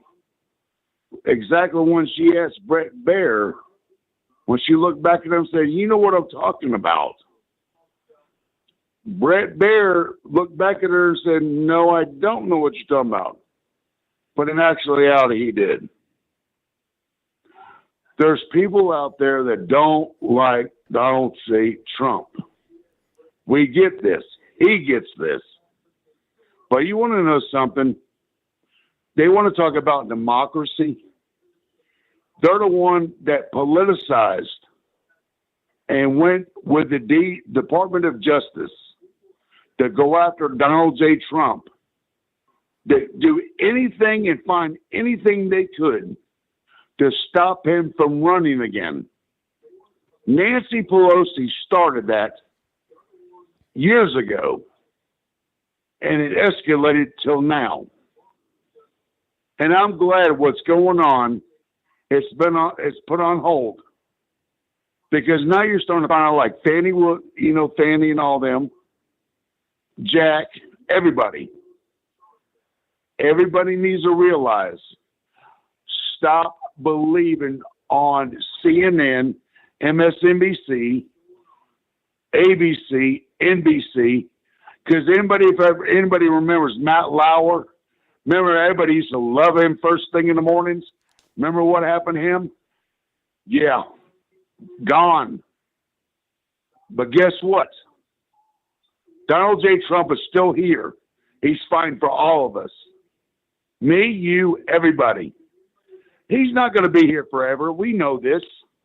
No one is here forever. Right on. We all have a date with death. And I love everybody. And I love your show, JBL. I know you get the other callers. I'm sorry to take up so much time. But God bless you. And thanks for all the input and what you do. Thank you, sir. Thank you for the call. Appreciate you. All right. Shout out to the callers. Keep on rocking and rolling. All righty, Les, what's happening? Hey, ABL, how are you? I'm doing well. About yourself? Good. Thank you for asking. Great show as always. And shout out to everyone in the chat because, you know, they always help you keeping the party going and lit. Okay. All right. Absolutely. Right. No, I just wanted to go ahead and comment about maybe a couple of things here. So in regards to the masks, I'm not surprised. And then it's like a heavily Democrat state dominated. So, I mean, what else can we expect? I know that the health officials went ahead and made a statement stating that the flu season is upon them. So, you know, the healthcare field are the ones that are going to go ahead and be the first to do the masks again, the mask mandates. But to be honest with you, we always have to go ahead and look at the bigger picture and what's the message that they're trying to send. I mean, in reality, we have to fall in line, right? But I think that's just an attempt, to be honest with you. They're just trying to see who's going to fall with it and who's not, because if we also look at history, right, when we go back to the good old pandemic days, their scare tactics did work. Well, yeah, they did work, I guess you can say. So I think that it's just them trying to go ahead and kind of like relive and reattempt and just see how many people they can go ahead and grab again, to be honest. I think that's just what it is. Yeah, they're going to try, but fool me once, shame on you. Fool me twice, can't fool me again. Shout out to George Bush. Amen. No, for real. And then just in regards to the whole Kamala interviews, to be honest with you, ABL, I'm pretty shocked how her handlers are allowing her to look so bad in the public eye. Yeah, it's crazy because you would think they try to do a whole nother Joe Biden thing where they would hide her and not let her talk too much. The same way they did in the beginning, because remember, she wasn't talking to the press. And then their first interview was with Tampon Tim as their support animal. But now they're kind of letting her loose. For what reason, I don't understand, but they're doing it. Exactly. So honestly, I look at it from there's two ways I can see it. So one, either, and this is the crazy one, ABL, but we've seen it happen once already. Okay, change it better. I don't know. Just saying. Yeah, true. Okay. Second one, I think that the system, the deep state, I think that they're really trying to damage control. And maybe because they hear that, you know, the public, because obviously we're voicing a lot. You're voicing it. Candace Owens is voicing it. A lot of people that, you know, we watch are voicing it. That how come Kamala Harris is hiding in the basement? How come she's not out there campaigning the way she should? Because I mean, she is running for to become president, right? So I think that's the one or two ways I can look at it, is just possibly, and I say possibly very lightly, damage control. Also, the Fox interview, it was a complete and utter disaster. The way Donald Trump says it, complete and utter disaster. I just, like, it was a very good one. I'm glad that she went on there. I'm glad that she was, to be honest with you, put in that kind of a situation. But that goes to show you in reality that if she's acting in that manner, what makes you think that she's going to act any different as the leader of this nation? Right, exactly. I mean, we're getting a preview of what she would want to do in office right now, and these are basic questions. What happens when you face with a real question, the real emergency in the world? What are you going to do in that situation? Exactly. She's not competent. So, I mean, she's not fit for the job. And I don't care how many people say it. Okay, I'm just going to continue saying it as well. She's not black. Sorry, guys. She's really, really not. And besides that, in regards to the FBI finally updating the crime increase, what was it, by 55%, ABL? Did I see that correctly? Yeah, I think that was one of the numbers. There was a couple of numbers. They said it was down in 2022, but really it went up. It went way up. Yeah, but you know what? Now that's making sense, ABL, that the simple fact, you know how Kamala has been trying very hard to dissociate herself from the Biden administration, which is very hard because she is his chosen VP, right? His right hand, his right wing.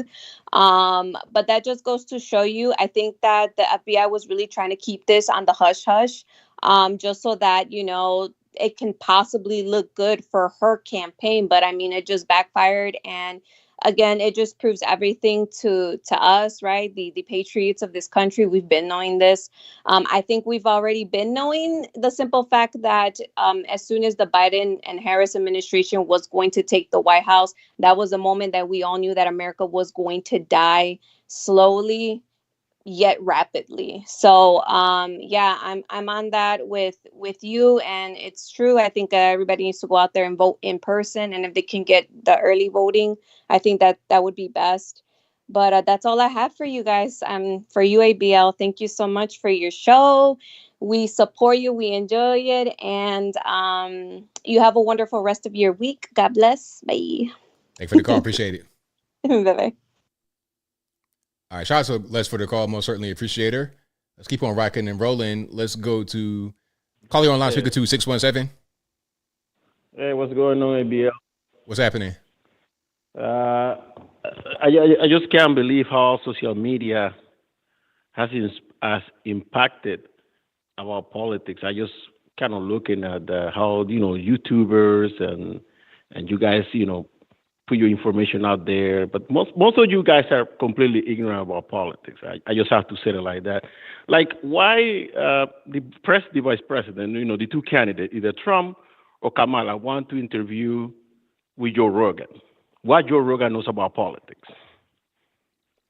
So Charlie Maine. What was the question? The question was, why do they want to interview with him? Like, for example, you guys are taking over the whole arena of politics. And you got to understand, most Americans are ignorant about politics, right? By design, because they don't have time for their life. Politics is for people with certain level of intellectuality and desire to understand politics. So you got guys that, hey, open a YouTube channel and tag a bunch of stuff, go interview people, Kamala or Trump, and then they give you certain perspective. But the guy that they're interviewing don't know nothing about politics, and the guy they're asking the question doesn't even know about politics either. Okay, so you got to be excuse me. So you got to know about politics in order to ask questions? Well, I think you do. You should. Why? Because you need to know. Well, people are saying that, like you said, the border czar, like Kamala is responsible for what happened at the border. But what is the responsibility of the vice president? What is the main job of the vice president? Well, what she was given was a job to do. She was appointed the border czar on TV. So If Joe Biden says you're the border czar and he says it on TV and you got a migrant crisis, the question is, what was your job? Well, their job it was whatever Biden recommended to do. Do you know what she was recommended to do? Do you read the report? She was the border czar. She was the border czar. And then, excuse me, I'm answering the question. Be quiet, sir. Quiet. I'm answering the question. You can't ask me a question and then interrupt me when I'm answering it. Now, Biden appointed her the border czar, and what he said was, hey, there's an issue, there's a problem, you're going to be the border czar. Now, when he says that on TV and there's a border crisis, the question we're going to ask to Kamala is, hey, weren't you appointed the border czar? Why is there a problem with the border? And then she can explain from there. You don't need to have any kind of answer already in your mind to ask someone a question and let them answer the question. Anybody can, it could be a child that asks a question because, and you know the reason why you ask questions is because you want to learn. So let's hear excuse me. I'm not done. I'm almost finished. So I'm gonna finish. So once you get the answer, then the people can agree, disagree, whatever it is. So go ahead. So if you're a CEO of a company and you cannot make any decisions, what is the point of being a CEO? What? If you're a CEO of a company, but you cannot make any decisions, how do you handle a situation when you cannot make any decisions? You cannot make any changes. Well, that's not necessarily how a CEO will work, because CEO could just be an employee. So that was a bad example. But give me a different example. Changes, right? Excuse me? The CEO could make changes, right? Not necessarily. It depends on who the CEO is, because you. Okay, so let me help you out. No. I'm gonna help you out because you're using this improperly. You think the CEO? Excuse me. You think the CEO was like a guy that just says, "Hey, I'm the CEO of a company. I got my own company." That's not always how that works, because there could be a board that controls the operations of a company and they hire a CEO for a particular purpose. That does not mean they have the power to do whatever they want to do in the company. But go ahead. Let me explain. Let me ask you, what is the job of the vice president? The job of the vice president is whatever their tasks entitle, which in this case, part of it was being the border czar. No, that's just also, aside from the tasks that they're given, also, I'm gonna finish the question. I'm gonna finish answering the question that you asked me.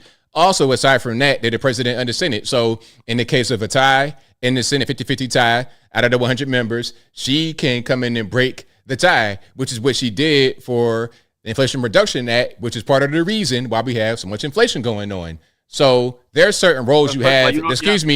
There are certain roles you have in the Constitution, but there's also tasks that you're given. Okay, you're the border czar. Okay, you're this and you're that. That's what it is. Also, she gets sent out to events and things like this. All that's part of the job. But go ahead. No idea. Okay, so you have no idea what you're saying. All right. So tell me. So okay. Rather than the ad hom, just tell me what you think. Okay, the vice president's job, the main job of the vice president is to be ready to take over if the president is unable to perform his duties. In order to take over. Second, the vice president cannot make any executive decisions. If the vice president will make the decisions, the vice president could make recommendations to the president to make decisions. Okay, what else? To make executive decision, but he cannot make. What else? Now you could. No. Is that all? Just there's two things. What else? No, bro. Let me explain. Excuse me. You were trying to educate me about what the president, about what the vice president does and the vice president's role. You just named two things. Now, what else? Give me everything. Don't just say two things and say that's it. Give me everything. Huh? When they appointed to the border czar. No. Answer the question. Give me all of what the vice president does. Since you say you want to educate me and I got it wrong, tell me. But she followed whatever instruction the president told her to do. So does the vice president not have any more tasks aside from the two you named? Yes or no? They have tasks are followed by the president. So what are the tasks? What are the tasks? Excuse me, sir. What are the tasks? I'm not going to argue with you. Okay, so you just named two things. You don't know everything, but you're trying to educate me about it. Okay, cool. Go ahead. She will do. Go ahead. Hey, what's 2 + 2? I don't know, but it's not what you say. All right, go ahead. So if she was sent as a border czar, she went and spoke to the president of El Salvador, Nicaragua, Mexico, but she cannot make any executive decision in based on what she was asked to do. She cannot make any change. And now, the good question is, let me explain to you.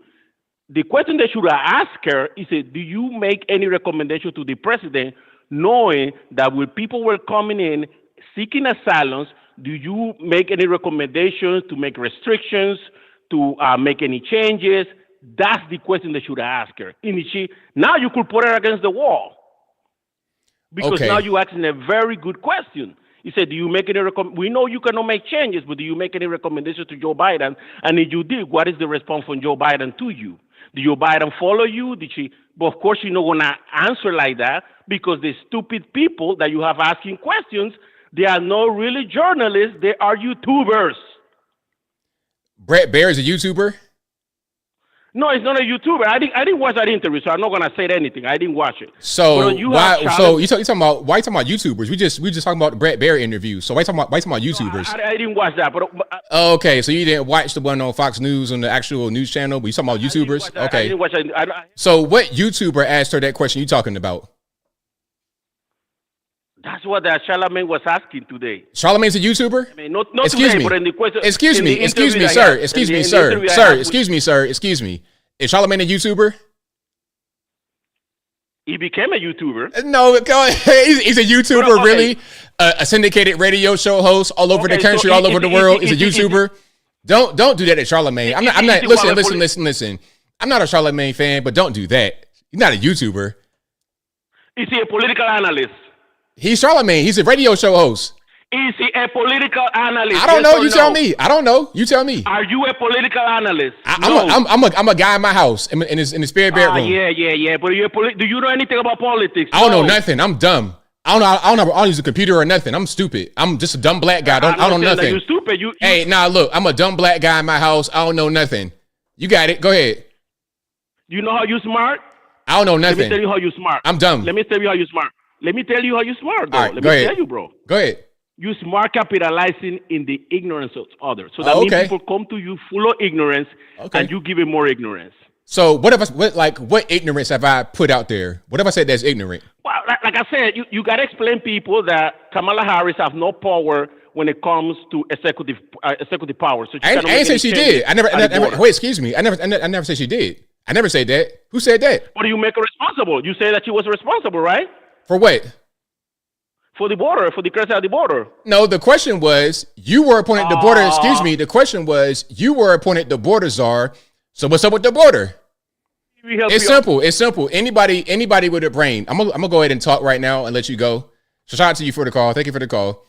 But look, Kamala was appointed the border czar. A natural question is, hey, you were appointed the border czar on TV, and we got a border crisis that didn't happen until you got in office. So what's up? And if you want to become the president, what are you going to do differently that you did not do under the current administration? Nothing. Okay, if you're not going to change anything, because that was a direct question from The View, are they YouTubers, Ivan? Are they YouTubers? Are they just Barbara Walters, Whoopi Goldberg, people that have been around since the 80s, before YouTube, before the internet even existed, had been around? They asked her about that, about the whole thing, and she has nothing. I'm not going to do anything differently than what Joe Biden did. That's a legitimate question from her own people on television, on the major networks, mainstream media asking her that, left media asking her that. Anyway, I digress. I'm getting triggered. All right, James, what's going on?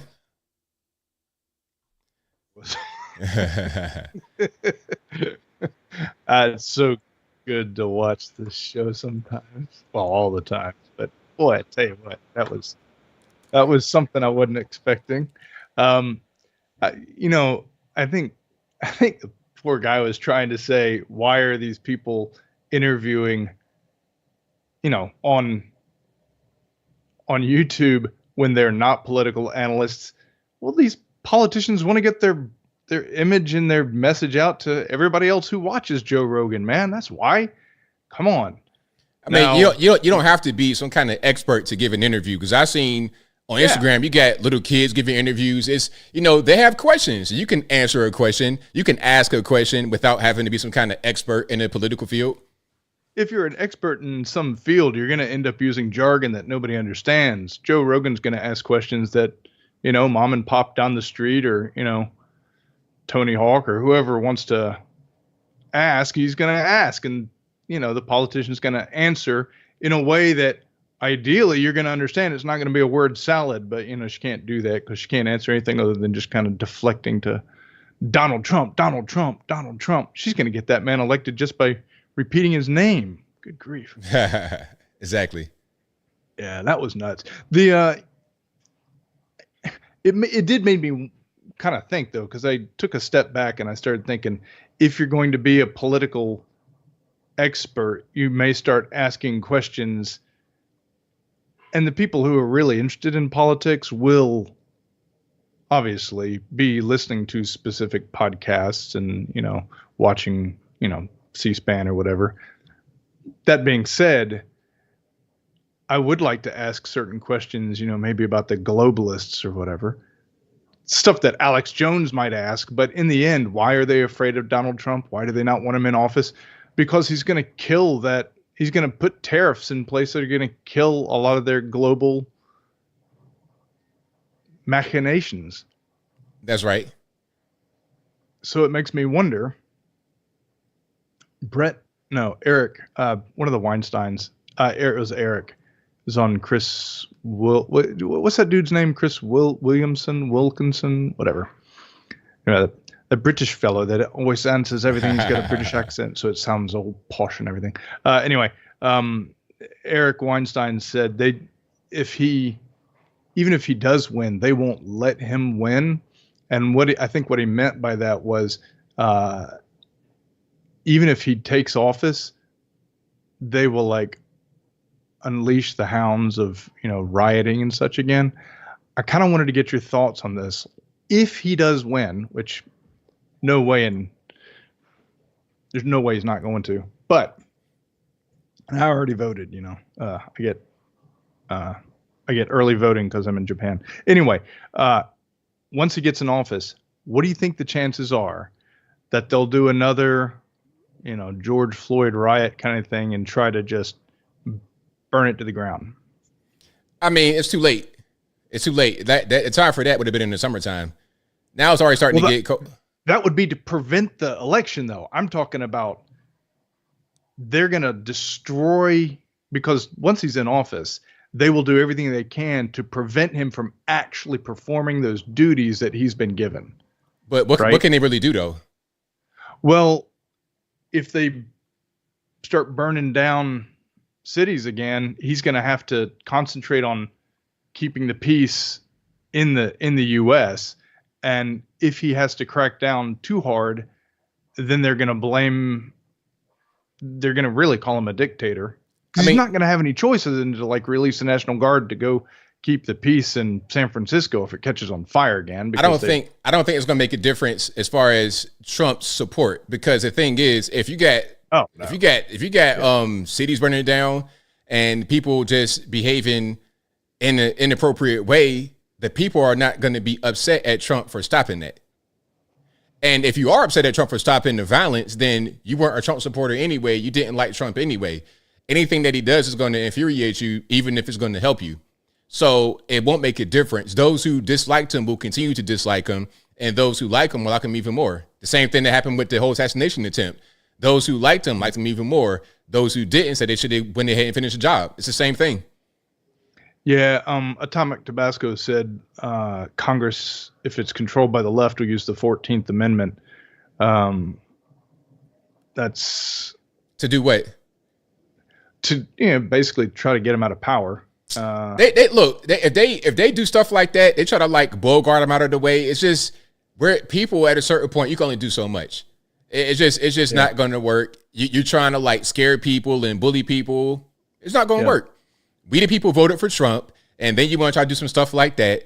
See, they're going to actually try to start something else, and I don't think they want to do that. They don't want to do that. And then the people are going to turn against them, because now we're going to see, hey, what's going on here? You want to try to prevent this man from being the president? Really want to do all that stuff? So they're going to get a lot of angry citizens to rebel against them, and we're armed. So I don't think they want to do that. That would be something that'd be counterproductive. Yeah. Tabasco said again, Raskin said that they have a plan to stop Trump if he's elected before January 20th. And they must have Congress to do it. Yeah, because I'd heard several people say that they have a Trump kind of a contingency plan. Look, I'm going to say this, and this right here probably would just kill it. They tried to delete him, and God said no, because you see how close that was? Like the bullet was just one like quarter inch, 3/4, like not even the full inch. That right there. So that ain't nothing but divine intervention. If you can't even if he could dodge a bullet and live, how are you going to do anything to stop him? I don't see it happening personally. Yeah, that was his spider sense going off there. Well, that's the JD Vance kind of bulletproof vest armor that he's got now. Because once he does get in office, they really don't want to delete him then, because JD Vance he'll double down. I think once, man, could you imagine JD Vance as his VP, and then so 4 years of that, and then he runs and he takes Vivek or somebody with him. Man, that's gonna be a great run. Man, oh, absolutely, great. Right on. Yeah. All right, man. Listen, it's a great show. As fun. Get some more Ivans to call in. That was great. Thank you for the call, man. Appreciate you. All right, man. Be blessed. See ya. All right, great call from my man James. Shout out to you, boss. And let's get to some more here. Who am I speaking to? You're on the line, 917. 917. Hello. Hey, ABL, how you doing? I just had a couple points. I was listening to the previous guy you were talking about, and I really think he was just trying to get you to admit that, the vice president doesn't really have any much power. It's all about Biden and his decisions. She can only make recommendations. But the fact of the matter is there was probably more going on with that, because Biden must have thought he was running again. So he appoints her to the border czar, and if she fucks that up, they blame it on her. You can't cuss. Oh, sorry. No. So come to find out that Biden's mental capacity couldn't be handled, so they kick him out, and now she has to make, excuses for why the border. She didn't do anything about the border because they told her not to do anything about the border, and she's on board with getting all these illegal migrants. It's crazy that we have a country at this point that thinks that it's okay to import whatever it is, 11 million, 20 million, who knows what the numbers are. They don't even want to tell you the numbers, right? The other problem is that we have, what you asked the question earlier, why is Kamala now all of a sudden doing all these interviews and she's not hiding in the closet? She used to go out on Fox. The reason is because they see the polling. They see the internal polling. It's not doing good for her. They have to bring Mr. Obama out to try to help her because he's in the background trying to make decisions, right? So everything is leading to the fact that she's going to lose. But they got to use these scare tactics. And then what do? They try to promise federal weed, abolishing federal law for black people, right? This is crazy. This is like simping. It's not going to work. People see through it. I think it's 2024. It's not 2008 anymore. Obama can't do anything. Pelosi can't do anything. Hillary Clinton can't do anything. People need to wake up. And I think they are. That's all I wanted to say. God bless you. God bless the show. Thanks for the call, man. Appreciate you. All right. Great call. 504, you're on the line. Who am I speaking to? Hey, ABL. It's Alien Spaceship. All right, man. What's going on? All right. Shout out to the callers, and I liked James's call. And also, today I've been enjoying the nice weather, and I've been watching a couple of the trials today. Oh, is it nice to you? It's a little cold to me, man. It's like right now it's probably about 55. It's a little chilly. You like the colder weather? Down here, it's very hot all the time, and I like both warm weather and also the cool weather. I like both, but like down here, it's hot all the time. It's really humid, but yeah, I like the cool weather, and also the warm weather is nice too. I got used to it as I got older, but yeah, it's like an air conditioning. Right on. Yeah. But yeah, so basically, I think Ivan here reminds me of, I'm thinking about like a Pixar made up character. Just I made up in my head, and he's like a toucan. Right. Exactly. Yeah. And also, Noel was saying in the chat earlier when I was there that basically Ivan's a YouTuber also technically, and he's calling into the show and talking about politics. True. Yeah. And, he's an Einstein, we're all just dumb. Yeah. So basically, I think with Kamala, what she was, these things are doing with the black community, I don't know why they keep targeting them, but basically, I think a lot of the points they're making about legalizing weed and stuff, I think that it's kind of racist for them to come up with these different stereotypes about them, and a lot of these policies and stuff, they're just using it to bribe them.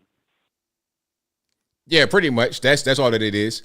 It's pretty blatant at this point too.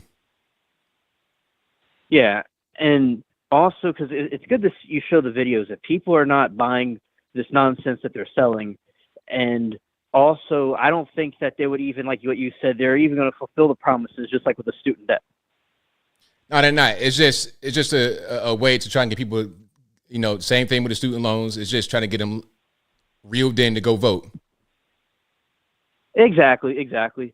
And also, I like Trump's name, New Scum. That suits him very well. And also, all of the different hand gestures Kamala makes, she reminds me, of like a puppet, and also like one of those creepy mime clowns. She just has a lot of clown characteristics. Yeah, she does. Yeah. And also another thing that she does, I could tell she was in the field of doing a criminal stuff, because she talks in like legal terms, like how a lawyer would talk when they ask her certain questions. Like she totally dodges the question completely. Yeah, that's that lawyer talk. And at a certain point, people don't really like that. They like you to be more direct and actually answer a question that they have, communicate. The way she communicates is not really fit for a person who can connect to people. You can't connect people like that. Absolutely not. This is the reason why Trump is very well liked by the people, because when he was a businessman over in New York for many, decades ago, he said that he got along with taxi drivers and working people better, and he was competing with wealthy people. He's very good at talking to people, very charismatic, and you can tell he's real. These other people are very artificial and fake. Absolutely. Yeah. And also another thing is that, these people over time, and all the different wars and conflicts that's happened throughout the decades, people had enough of these superficial, like used car salesman type politicians that go up and talk and stuff. And they wanted somebody like him that was more direct. But then you had these other people, the sheeple, that believe anything the news says. And it's unfortunate, but as I've said before, I believe more people will wake up over it. Absolutely. Yeah, and there's some liberals I know, and I'll talk to them about the different points that we discussed, and they start opening their eyes about it. And you got to explain to them, basically, or I explain to them that, these tricks that the Democrats do, it's reverse psychology. They're just out for getting votes and money, in my opinion. That's all they're trying to do. They're trying to get money, trying to get votes, and trying to stay in power. They're the career politicians, people that are 1,000 years old and still stay in office when they don't need to, but they want that power, they want that money. That's all that it is.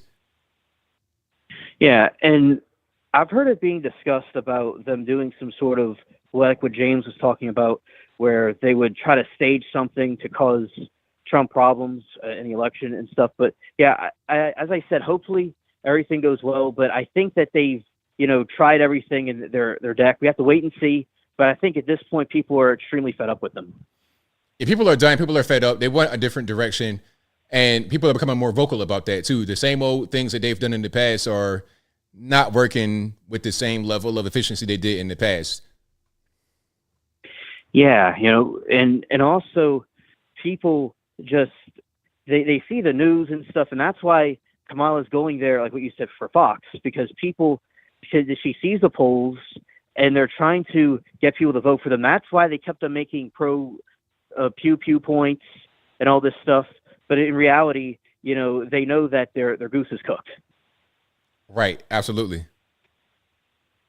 And there's some trials I'm keeping up with. There's the Delphi trial going on. This guy allegedly deleted these 2 young girls in 2017. And there's in the trial community, that's a big thing that's going on, and it's starting up. and they're doing the jury selection. And yeah, that'll be very interesting to see how all that goes down. Oh, absolutely. Yeah. And also, ABL, thank you for taking my call. I've really enjoyed the stream. Thank you for the call, man. Definitely appreciate you. Okay, bye. All right. Shout out to my main man, Alien Spaceship. I think that'll be a wrap for me. I know I got other calls on the line, but let me get to a couple more because the lines are blowing up, actually. Let me get to a couple more. 832, you're on the line. Who am I speaking to? 832, hello. 832? That's you. Hey, what's going on, ABL? Not too much, man. What's happening? Oh, shoot, man. I just want to let you know I'm a big fan, man. I've been following you for a long time, and but I just wanted to let you know I'm an over-the-road truck driver, and I've been there for quite some time, and I never seen the support like this, and I just want to let everybody know that's out there that's feeling disenfranchised and everything. The entire country, man, I have not seen support like this for Trump in a long time, and I just want y'all stay diligent, get out there and vote, and keep the faith and hope alive, man. Like I hadn't seen it like this in a long time. Well, that's good, man, because people are sometimes get kind of discouraged. They get a little disillusioned. They get demoralized, but you're able to see what's really going out there in the street. So I'm glad to hear that. That's a good update. Oh, yeah, man. Every single state except Maine. And so, yeah, everywhere across the country. Even as a deep blue Los Angeles, man, and like all the way, if you take I-5 north of Los Angeles, it's a bunch of Trump signs all down the road talking about how they, a bunch of disenfranchised farmers, a lot of land for sale. I mean, it's a lot of support that I have not seen in my years out there. And I just want everybody to stay diligent and be optimistic as, I got to stay in the pocket here. Absolutely. But yeah, that's all I want to say. I just want to keep the hope, faith alive, man. Keep doing you. Been a long-time follower, and always appreciate your work, man. Thank you for the call, man. Definitely appreciate you. How are you? All right. Shout out to the caller. Let me go 310. You're on the line. Who am I speaking to? Hey, what up, ABL? Not too much, man. What's happening? Not much. Hey, you ever heard of? Hang on, let me mute this thing. Hey, you ever heard of People's Mandate? No. I think from what I understand, it's when the people we elect in or whatever aren't doing the things we want them to do, we can basically mandate that they do them or they forfeit their spot. But I was wondering if you knew anything about that. Yeah, I'm not sure. I don't know too much about that. All right, well, I got to look into it. Yeah, I think People's Mandate's a good way to get a lot of these clowns out of here. But anyhow, I just wanted to, hey, man, can I throw a plug out there for a guy that's been covering the hurricanes? His YouTube channel is really good. Go for it. Yeah, hey, you guys, Real Life Fishing is, he's covering what's going on with the hurricanes. Pretty stand-up dude. Real Life Fishing. Check him out. All right, ABL. Thanks for your help, brother. Thanks for the call, man. Definitely appreciate you. Have a good one. All right, let me get one more. 804, you're on the line. Okay, I'm a little too slow to answer that one. Let's go 215, you're on the line. Who am I speaking to? ABL, how's it going? It's all good, man. What's going on? I just wanted to make sure you can hear me. Okay. So, yeah, that was pretty hilarious. You going back and forth like that. You first like, hey, I'm some dumb black guy with a computer in my house. I don't know nothing. I don't know nothing. Yeah, that was hilarious. I was like, oh god, yeah, that was pretty comical. But anyway, I just wanted to ask you a question. So basically, compared to what happened back in 2020 with all the BLM riots, like when 2024 came around, you just really have the pro-Palestinian people trying to stir up chaos. But and like you said last time I called, I don't expect you to remember this, but you were saying they want another George Floyd situation to happen, but they're not getting it because they want another George Floyd situation to happen, but they're trying to hype up what's going on between Israel and Palestine. And it's like they want another. Damn it! Am I saying it right? You saying right, but they want another George Floyd. They were trying to spark that up with the whole Palestine thing, but that didn't really pop like the way they wanted it to. Yeah, and even though that's still going on, especially in the UK and like Australia, but not as big as like the George Floyd, but that's kind of going on in them three continents, it's just not what they were getting. Honestly, this election year, I thought it was going to be something that was going to happen, but we're getting close to November, and it's been pretty peaceful so far. Yeah, they tried to go ahead. At this point, there's nothing. It's too late. If they were going to do something like that, it would have already happened to try and have civil unrest in the summertime. But they already didn't pass that. The whole Palestine thing, they tried it, but it didn't really give them what they wanted. It didn't really hit. No, I didn't. Yeah, they tried that in the summertime. I noticed that, but it just wasn't really. It was protests here and there, but it wasn't on a mass level like 2020. But they're trying it. But and another thing, ABL, I wanted to say is like I like how you cite your sources and all that in the description. Like when you go do your research, I do the exact same thing you do. I look at all different sources, see how they're covering it, like local, and then you talk to the people on the ground, and then you come to your own conclusion. Because I got into a debate with one guy, and he was like, and he tried to say, you got that from Fox News and this and that. I said, no, this is actually people. They talk to people who are actually in that community. They talk to multiple people in the community, and this is what they're saying, so I'm going to take their word for it. He's like, how do you know they're not getting paid to say that stuff? I said, dude, you literally can look at the camera, and they're interviewing the people on the ground. So I was like, and if you're not willing to believe me, then I don't know what to tell you. You can go ahead and just be ignorant if you want to. But, yeah, I always like, for instance, I always I like the interviewers that are, like, on the ground that actually talk to the people. Right. I mean, that's the best thing because you're getting it straight from the ground. People that are actually experiencing what's going on, migrants, crime, inflation. You could talk to them directly and hear a non-political, non-lawyer answer. When you're talking to a politician, you're going to get word salad and you're not going to get any kind of answer to the question, which defeats the purpose of asking the question. Yeah, and I started to tell a lot of people, I said, y'all say that politicians lie, but you're gonna believe the word from a politician. You're gonna take what a politician is saying. I said, y'all gotta think now. Use your brains. If politicians lie, why would you take a politician's word for it? Right, exactly. And then on top of that, I said, he said, but that's coming from CNN. I said, okay, well, who told CNN that? A politician? I said, oh yeah, there we go. Back to what I said, politicians lie. Yeah, they lied to CNN. They gonna lie to you. They gonna lie to the mainstream news. They gonna lie to you. But the mainstream news is in on it too. So, of course. Yeah. But one more thing, I don't want to take up. Last thing I was saying, like what's going on over in Israel and Palestine, even though that doesn't have nothing to do in America. Like I was watching people who like cover it and all that stuff, and they talk to the people who are on ground in Gaza, and it's just. The stuff that's going on down there, the terrorists, like I saw that they're like staging attacks and all that stuff. They're like, what they're doing is they're having people like get covered in blood and all that stuff, and they're like taking photos and sending to the mainstream news, and they're setting the ambulance on fire. They're doing all kinds of stuff to make it seem like, oh, Israel is they bombed this, they bombed that, and really the whole time they're like staging catastrophes. Yeah, it's crazy. Yeah, but thanks for taking my call, ABL.